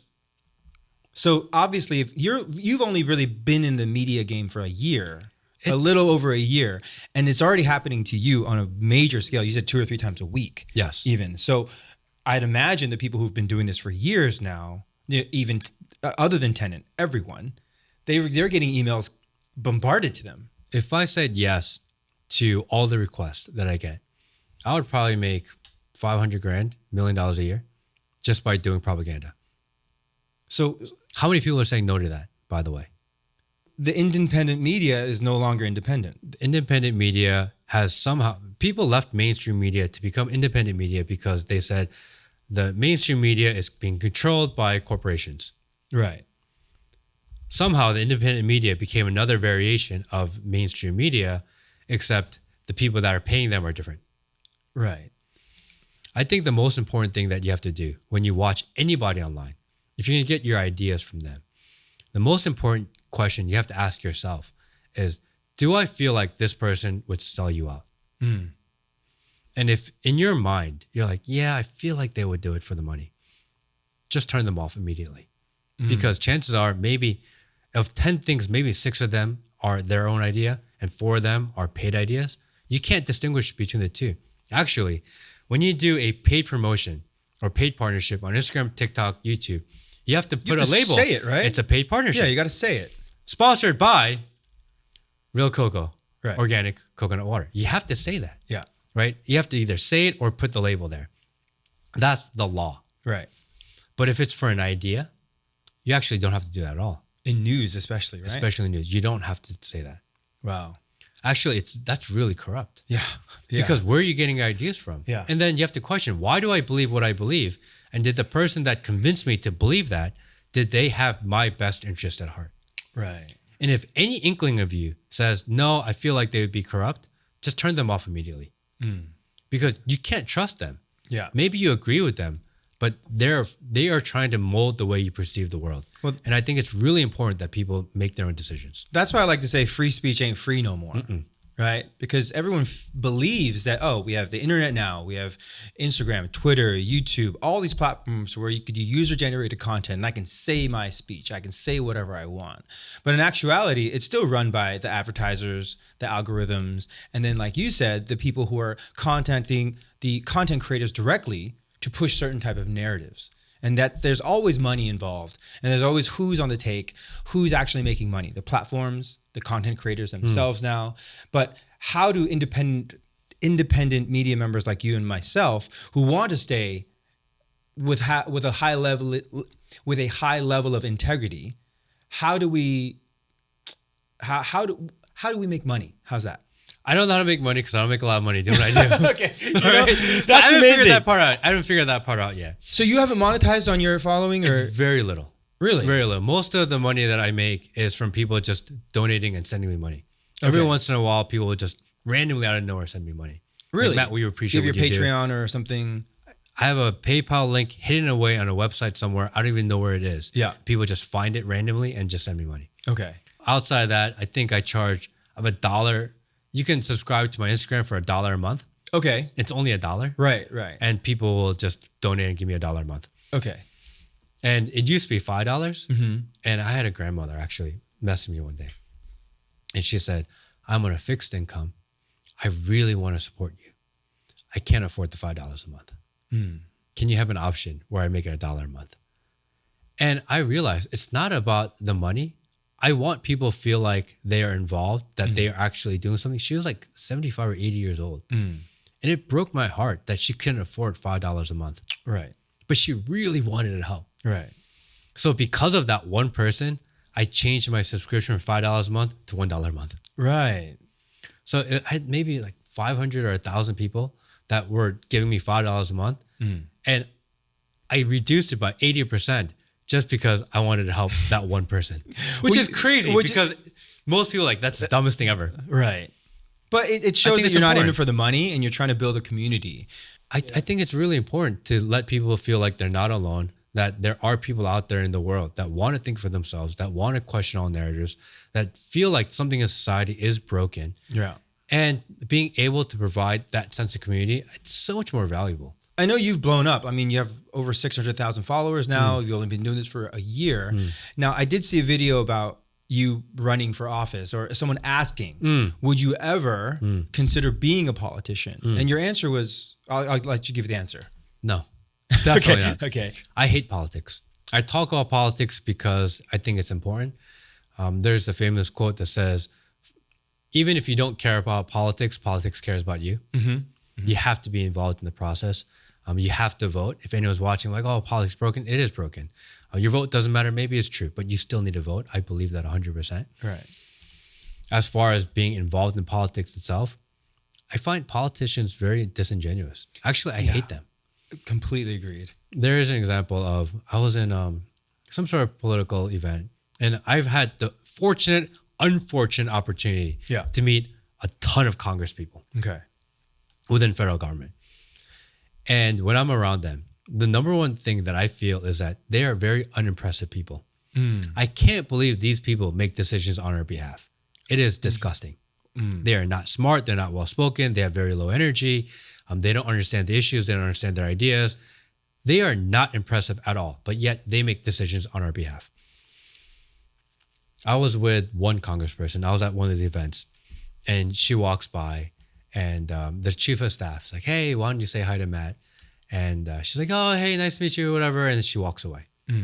Kind of very dismissive. I'm like the random Asian guy at this big political event. Like, doesn't want to give me her You're time. not a donor. You're not anything. Not a donor. Right? Yeah. Fine, I get it. Whatever.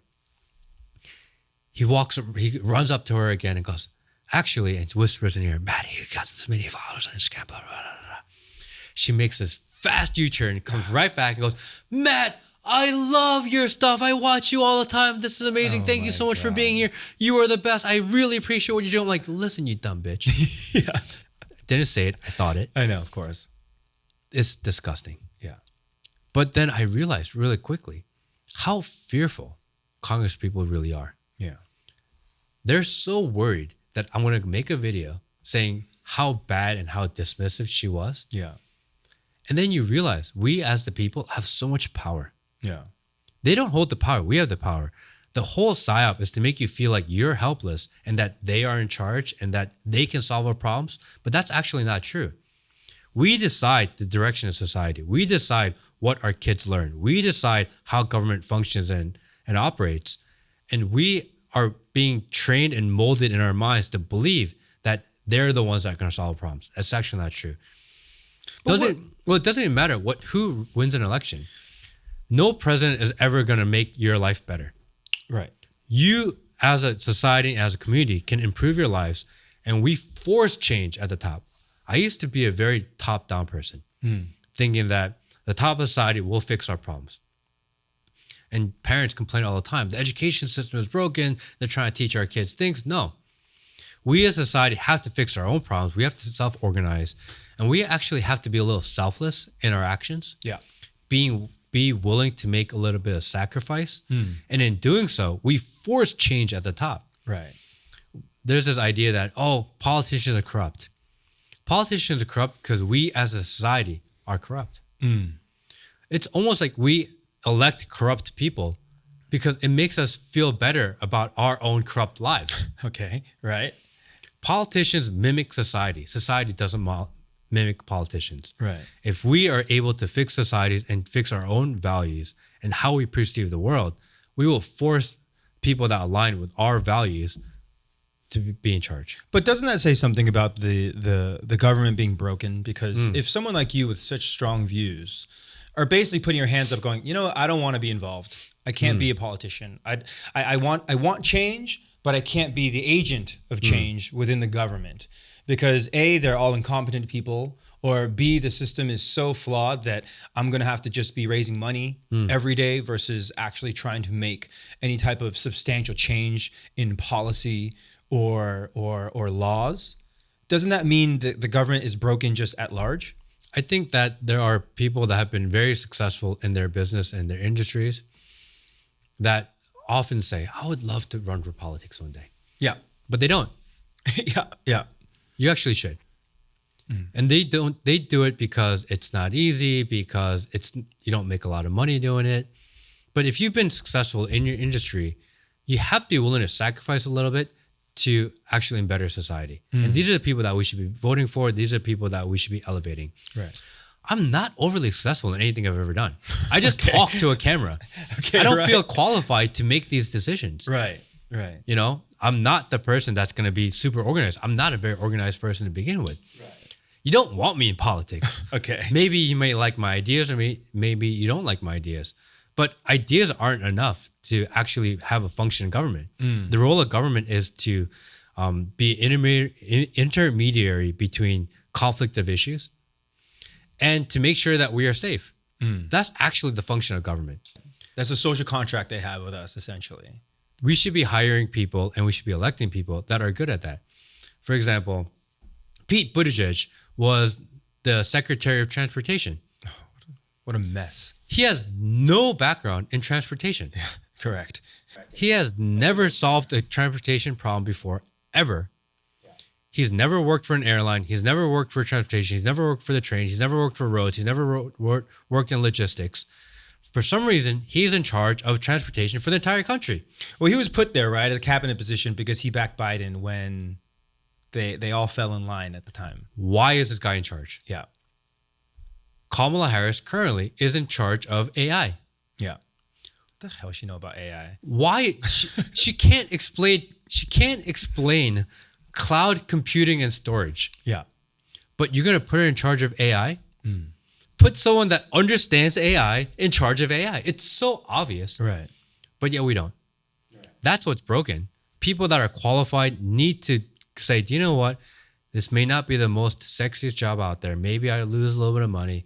Maybe it's not best for my personal business, but it's better for society. Okay, so that touches on the subject that you may have brought up earlier, but the fallacy of change, right? You vote someone in, you're expecting, all right, my life is going to change because of it. If I'm a black person in the hood, I vote Obama in. Oh, now all of a sudden my life's changing and we're moving on up, right? Or if we were to vote an Asian in, oh, all of a sudden our Asian rights are all things are all going to change. But in actuality, nothing really ever changes. Nothing. If you vote for this or this person or that person, it doesn't really affect your life that much. So how much weight should we put on the election that's coming up now then? Well, elections are important. You have to elect at least you have to elect people that align with your values. I think that's actually the more important, because policies change, and the reality is a president, even no matter what they tell you that they're going to do, they only achieve maybe one or two actual real policy changes in the course of 4 years. They actually don't do much. I think you have to vote for your values. Whose values, as far as what they're at least talking about, are important to you. Okay. I think that's important. As far as politicians, Asian American politicians, I think, are the worst. Really? So the Ted Lieu's and... They're the worst. Okay. Why? Explain. Because they come into your community, Ted Lieu. Oh, we love the Chinese Americans. You guys are fantastic. You know, once I get elected, I'm going to do everything I can to help you. And then they go to Congress, they go to Washington, they don't do anything for you. Yeah. And then 2 years later, oh no, we love the Chinese American community. You guys are the best. You know, you guys are the backbone of our society, and you guys are hardworking. And I'm going to Washington to put me in because I want to go fight for you. And they get there and they don't do anything. And 2 years later, they're back again. Oh, this time it's different. I swear we're going to fight for you. They don't do a damn thing. Actually, every single Asian American congressman, especially on the Democratic side, they all sit on the LGBTQ Equality Caucus. It's actually the largest caucus in all of Congress. It is not the most important issue to Asian America. But yet they all advocate there. This is where they spend their time. And then the Asian American caucus, they've never achieved anything. The only thing that they've ever achieved in the time that they've been around is the hate crime bill. The Asian hate crime bill. And do you know what the Asian hate crime bill did? That they fought for, that their entire caucus, that the people that you elected into Congress, do you know what they've achieved? instead of calling Asian hate crime as one category, let's just label it differently. This was their one achievement. They did a study on the online rhetoric against Asian American hate when Trump said Kung flu. How did that affect society? Right. They didn't solve anything. They just recategorized things. What did they actually do for you? Nothing. They get elected saying that they're going to better your society. They actually don't ever fight or solve any of the problems that you actually care about. And they get elected and they come back 4 years later. Oh yeah, we love you guys. No, you don't. You fucking hate us. Because if you did, you would actually care and fight for the issues that we care about, which is safety, which is education, which is rights for our children. They don't care about any of those issues. They just want to get elected. The opposite side of that argument says, well, at least it's something, right? At least we have to have representation in there. You know, it's better than nothing. Now, I tend to agree with you that, yeah, that's basically lip service. It's basically something like a breadcrumbs to give to you, because ultimately politicians just want to stay in power, right? I think that's the case of all governments around the world. It's like they're always paranoid of them losing power or them not being elected again. So how do we become agents of change then if the politics isn't working or the politicians aren't working for us? Well, I think a real question that people need to ask, and when you think about the left and the right, Democrats and Republicans, this is kind of the framing that I always say it as. Yeah. The Democratic Party, as Asian Americans, the Democratic Party lies to you. The Republican Party ignores you. Which is worse? Okay. I don't know the answer to that. The right, I mean, the left, they lie to you, but at least they're acknowledging you. The right ignores you, but their idea is that what's better for America as a whole is also good for Asian America. Will trickle down to you. Correct. That's a very fundamental different way of looking at things. I'm on the side of I'd rather solve America's problems, knowing that if we have a better society around us that has more conservative values in the world, that actually, as a trickle down, that'll be better for my daughter. Now, let's just get into something you talked about earlier about the LGBTQ, the trans agenda. Now, I know that you feel like this is a manufactured issue and not actually an organic issue. Correct. If that's the case, though, who's actually manufacturing it, and why would they use this specific issue to push? I don't know why. I have no idea why it's an issue, because the trans community in America is so tiny. Yeah, they can't shift an election. They can't move, why are they being used? Well, it's a huge industry, number one.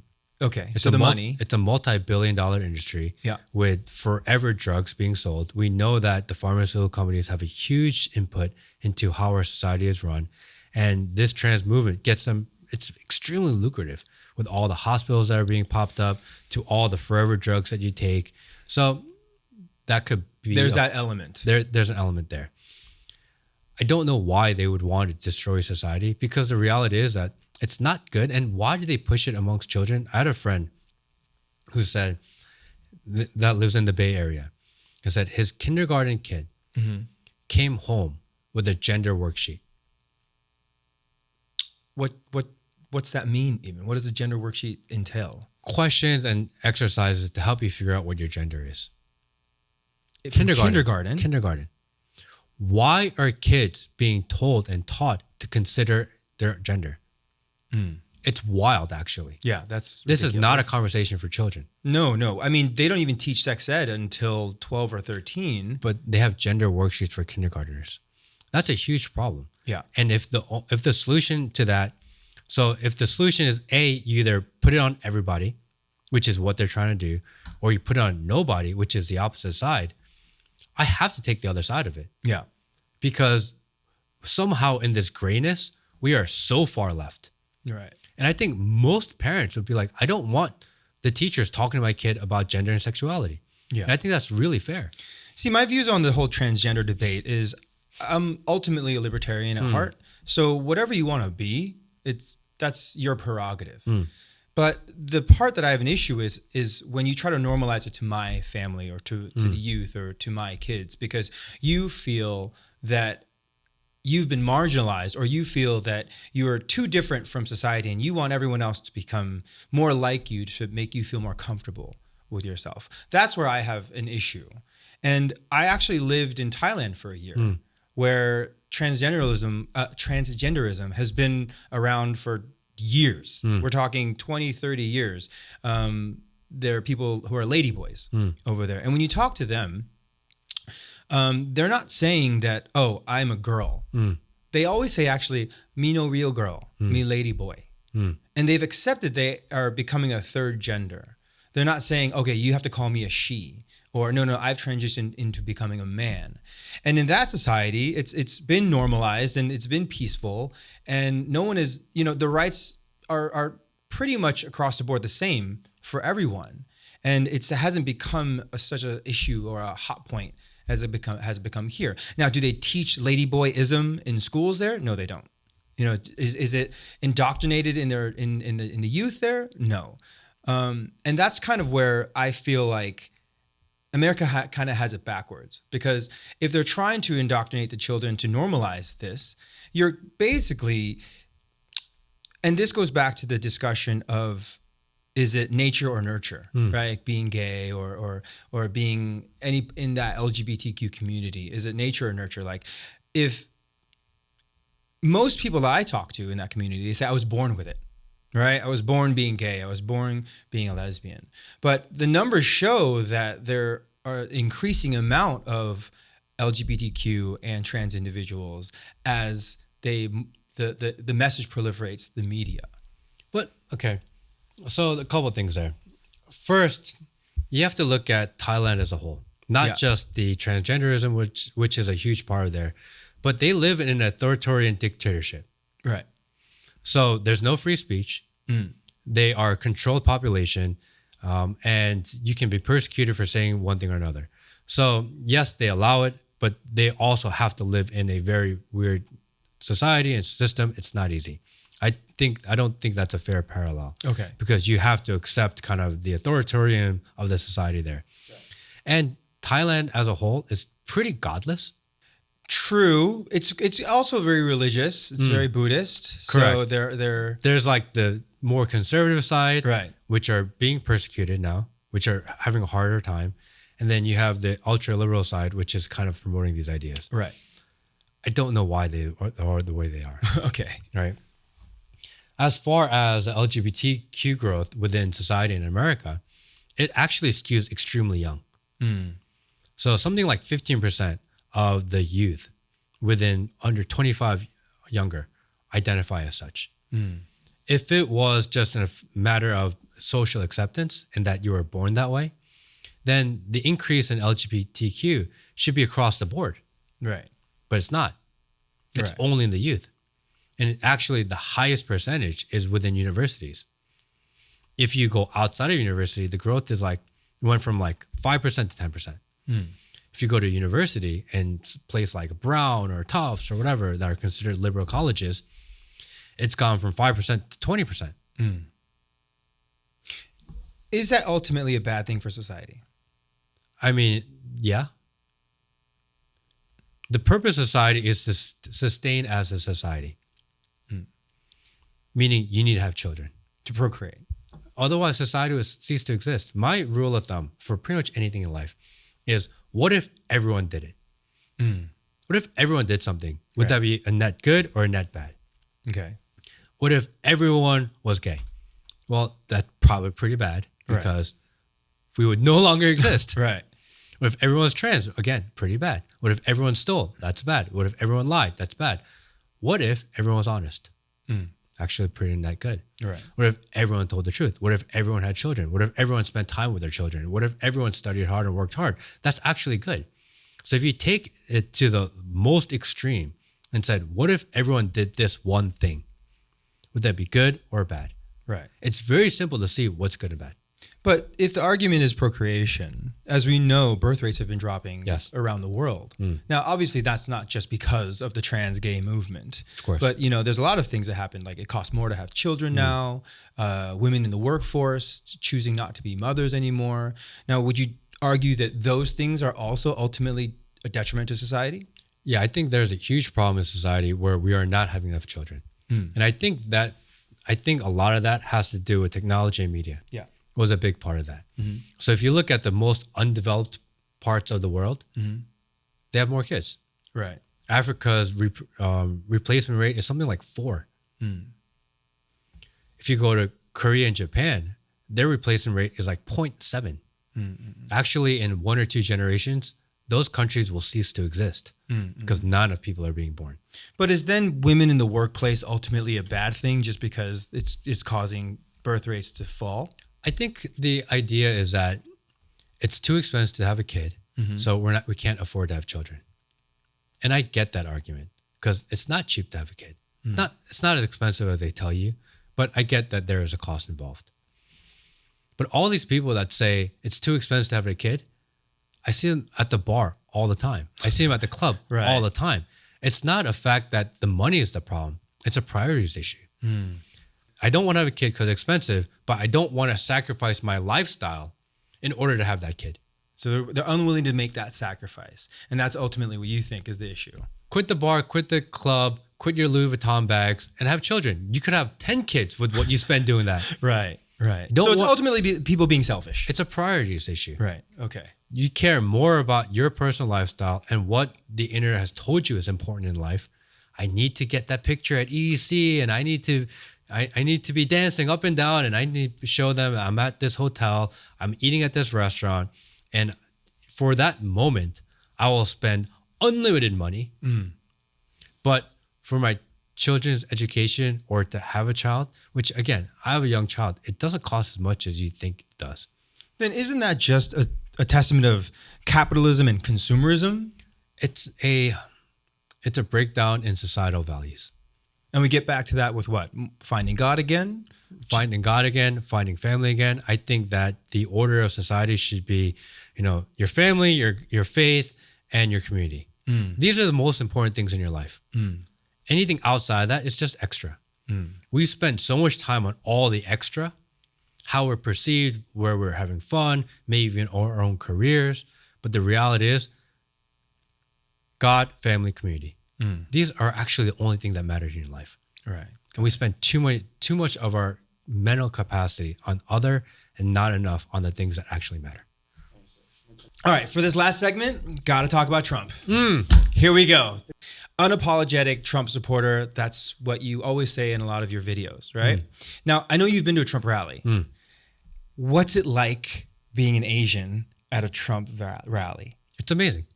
An Asian at a Trump rally? Really? Yeah, no problem at all. So, have you felt that sense of community, or have you ever felt any side eye or anything there? No, actually, because I do conservative content. Yeah. When I go to a Trump rally, there's so many people that watch me. Yeah. That I take, 50 pictures, 100 pictures with people is that right? all the time. They're so happy that they're, and you'll see a huge community of Asians. I tried to go to a Kamala rally. Okay. I tried. I really tried. Okay. They're not public. You can't just show up at a Kamala rally. Oh, really? You can't just buy tickets just like a Trump rally? You have to apply. Okay. And who are you? What's your name? Who are you affiliated with? And then they vet you and they allow you in. The Trump rally, literally anyone can show up. So one is open to the public and one is extremely closed off. They don't want dissenters within the Kamala rally. I've seen all types of people. I've seen Kamala supporters at a Trump rally. And you would think that the Trump supporters would be very aggressive towards them. Not at all. It's like, okay, they made the effort. Maybe they support the other side. They made the effort to come here. Maybe they want to learn something. And they're actually really open and accepting. But when Trump says something about, when he goes off, have you watched the speech? I've been to 3 Trump rallies. I've been to events, donor events, fundraiser events, etc. But when he goes into China, do you ever see anyone from the Trump supporters or the crowd kind of look at you or they're talking about this guy over here, even though you're Korean, obviously? I think there is an understanding that when you talk about China, you're talking about not even the Chinese people in China. Yeah. You're talking about the government of China. You're talking about the CCP. Yeah. I think most people actually understand that. I think the left tries to say, oh, he said China, so he hates everyone that's Asian. I think that's kind of pretty ridiculous. I think even within China, I'm like, oh yeah, the Chinese are so communist and they're tough. I'm not talking about every single Chinese person in the world. I've been to China many times. I actually really enjoy being in China. Actually, it's funny because when you go to China, the Chinese people in China love Americans. Oh yeah, absolutely. And the narrative is that, China hates Americans. It's not true. Actually, everywhere you go, it's a poster of Kobe Bryant. Right, yeah. Kobe Bryant is literally everywhere. Yeah. And every factory you go outside of, there's a basketball court, and everyone's wearing either a Kobe jersey or a LeBron jersey. It's this idea that when you say a country's name, that it means all the people of that country. And that's just not true. I think most people would, if they just took a quick second to think about that, that's obvious. But it's so easy to say, oh, he hates China. Okay, but you're a smart guy. Trump objectively is kind of crazy. Like, I mean, a lot of the things he does is pretty ridiculous. A lot of his antics, a lot of his character, a lot of the things he says, he tweets about, it's pretty absurd. I really like that about him. Okay. Because when Trump tweets or when he talks, you know that this is something that he's actually thinking about or talking about. Maybe he doesn't say it in the best way. But that's what happens when you just shoot from the hip. You're going to make mistakes.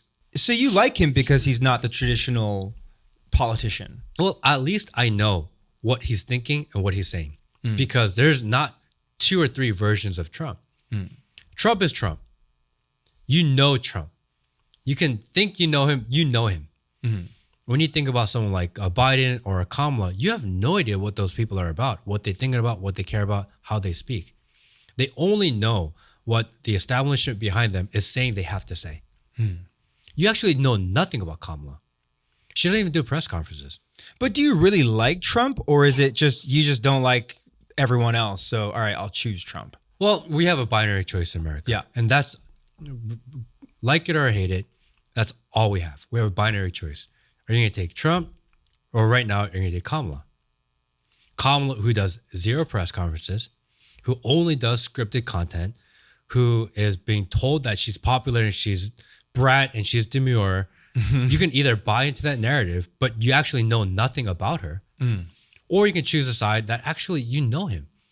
And we know that in 4 years of Trump, they say that the world was going to end, that we're going to go into all these wars, that the economy would fall apart, that he would create a dictatorship, and none of that actually happened. And they're saying the same thing over again. We're like, wait a second. We lived through 4 years of it. None of that actually happened. But yet we're supposed to believe that that would happen again when it didn't happen the first time. But do you think ultimately having Trump, someone so bombastic in office, creates the right, let's say, creates the right moral environment amongst people in this country? Because I remember after he won in 2016, there was a lot of racists and a lot of, let's say, KKK members or, people that the scum of society pretty much were out there shooting their guns and, saying, all right, we took back the government. We took back America. And it empowered a lot of people with these, salacious, let's say negative moral standings to then appear and be vocal again in society. I would say go walk in a conservative area of the country by yourself. Are you safe or are you not? Reality is you'd be extremely safe. Go walk around the really dark democratic parts of LA. Are you safe or are you not safe? Which would you rather live in? Right. I would rather walk around the middle of rural Georgia by myself. No problem. Right. I'm not walking downtown LA by myself. Would you? No, that's a good point. Yeah. Nobody. Right. And I think, especially LA, because I'm in LA now, real estate here is ridiculously expensive. Yeah. Out of control. Right. You live in what you call a luxury condo, but you can't walk outside your own apartment at nighttime. That is a huge indicator of the system around you is broken or not. Right. If you can't walk outside your house or you can't allow your daughter or your wife to walk outside in your own neighborhood at night, something about your system is broken. If my wife says, I'm going to go take a walk at 10 p.m., have fun. In LA, if your wife said, I want to go walk outside at 10 p.m., like, oh, I don't know if you should do that. So what are your views on the campaign? Do you think Trump's in the lead, or it's neck and neck right now? I think it's 50-50. You think it's 50-50? I think it's a toss-up. I really do. And it's really just about voter turnout, right? Because no one's really going to change their mind anymore at this point. The point of election, especially with 30 days left, is to scare your side more than the other side scares their side. Okay, right. Come out and vote or they're going to win. Correct. Come out and vote or he's going to ruin democracy. Come out and vote or she's going to turn all your kids trans. Right? Right. This is how politics works right now. Yeah. That's why I hate politics right now. Okay. Because there's no incentive to try to convince someone to come to their side. You're not trying to convince anyone anymore. Yeah. That part is long gone. Right. Because it's all about voter turnout. Right. How do you incentivize and we know that the biggest motivator in life is fear. It's not to give them a reward or give them something shiny to chase after. Right. We know that the stick is more powerful than the carrot. Well, that's why news is all negative, right? They're not putting positive news. It's all going to be negative stuff to scare you. That's like news porn, basically, fear porn. But if you do care and you do care about society and you do care about the election, the only thing you can do right now is take your friends to vote. Because a lot of people say, oh, the voting system, I don't vote because like it doesn't matter. And a lot of people on the right will say, oh, the voting system is rigged, so we don't vote. Right. My vote doesn't matter. I don't care. And that's actually false. Right. Both sides actively believe that your vote matters because that's why they spend the billions of dollars that they do trying to get your vote. But do you really think that Trump isn't corrupt?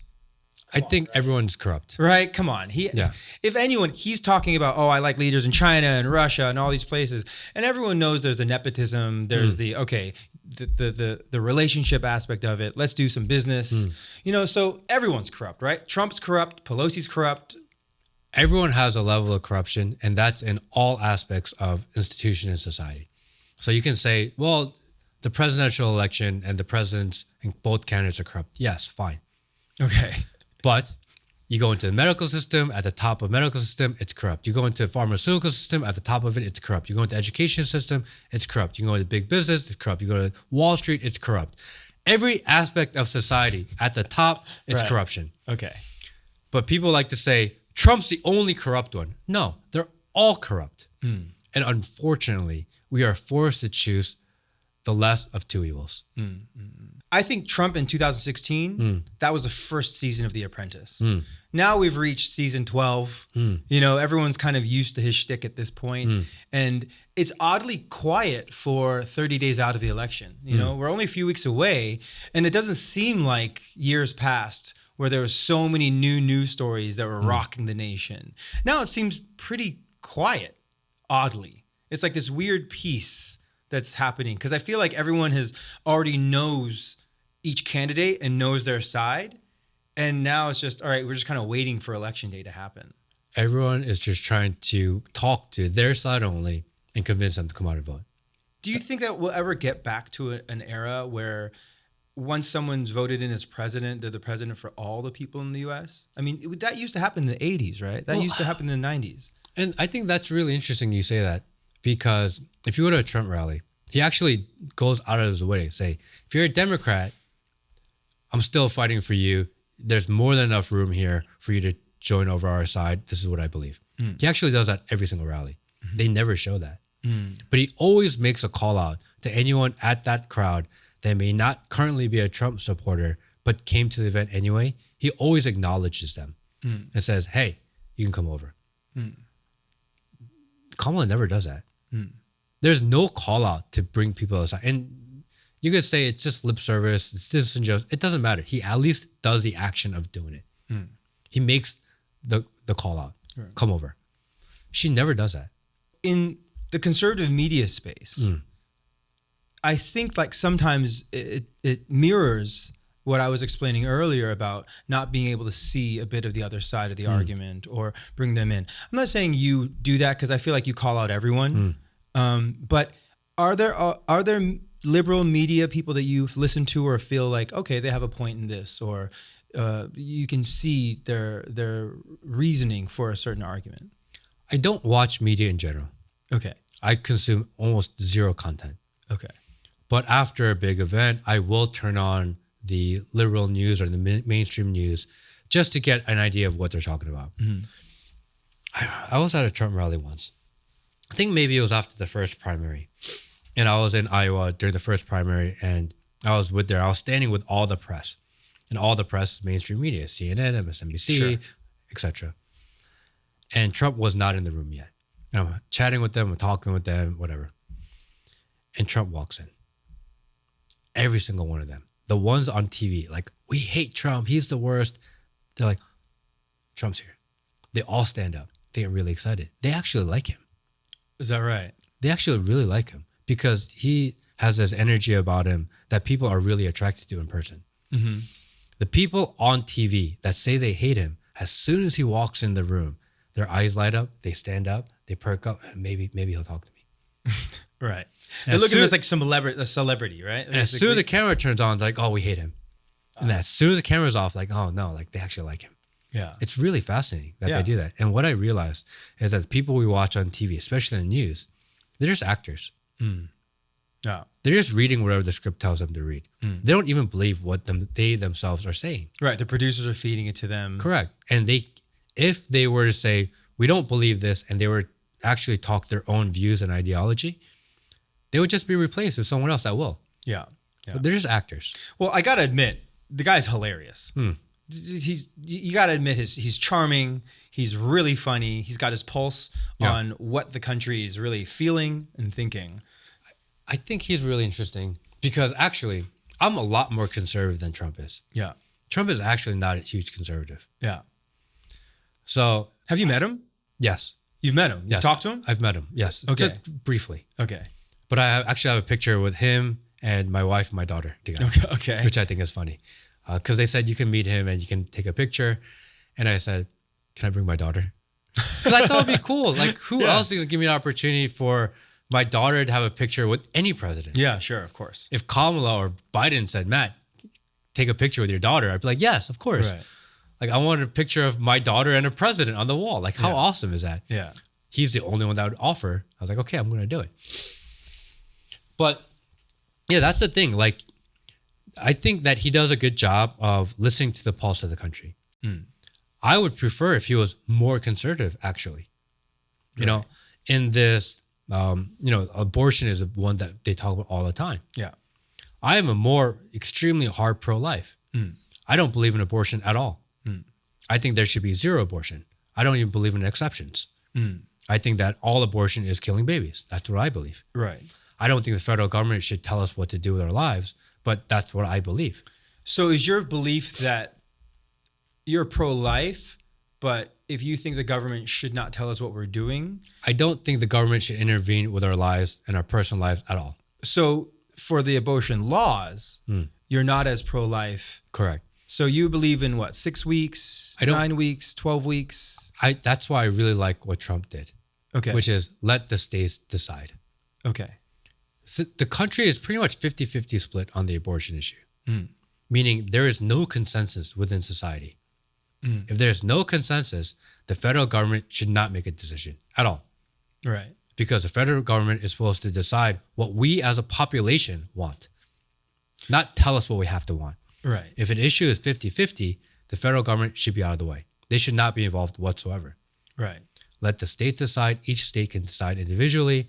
And then if there is consensus within the society, I think the pro-life people should do a better job of convincing people that their idea is right. In which case, great. 80% of America decides that we don't want abortion. Then fine, the federal government should step in. So I'm like with you in the sense where I don't believe in abortion, but I also don't believe there should be laws against it for people who decide to do it, right? Like I can have my beliefs, but the libertarian in me will say, well, but you can believe what you want to believe, and the government has shouldn't be involved with that decision. But I feel like that should be on a federal level, because if the 40% of the people, let's say in Alabama, who are okay with abortion, let's say they're pro-choice, but they are unable to get that surgery done or that procedure done in Alabama, then what are they supposed to do? Are they just supposed to say, okay, well, because 60% of the population here believes in pro-life, or they're evangelists, or whatever reason, then I'm unable to carry that out on my own? But the other side of it, if you believe that abortion is killing of babies, then how are you going to tell 60% of the population that believes that, but we're going to still allow murder of children? Right. That's what they believe. How can you sit there and watch it happen when you believe that's murder of babies? It's a really nuanced decision, which is why it keeps on coming further and further down into the community. It may be a situation where a state eventually says, all right, it's too broad of a question for even the state to decide. Let's start deciding this on a city level. It's actually possible. Right. And then once that grows, it grows. Again, I'm very much bottom up. So if the community says we don't want abortion, then the next layer says, okay, we don't want abortion. Then the next layer says we don't want abortion. It should go that way. I don't believe anything should be pushed top down. For example, I don't even believe in seatbelt laws. Okay. Why is the federal government telling me I have to wear a seatbelt? That's my decision. Okay. Why is federal government telling me that I have to get a vaccine? That's my decision. I think it's hilarious that the my body, my choice people are saying my body, my choice for this, but not for this.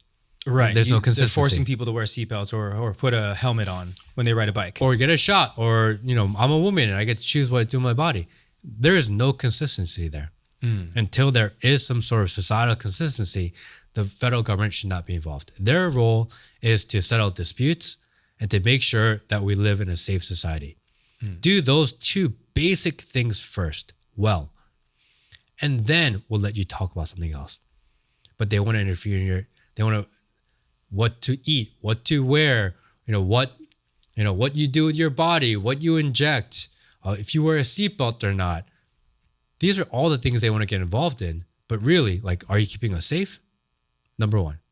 If you're not safe, nothing else actually matters. And you walk around the city in LA and the reality is you're not safe.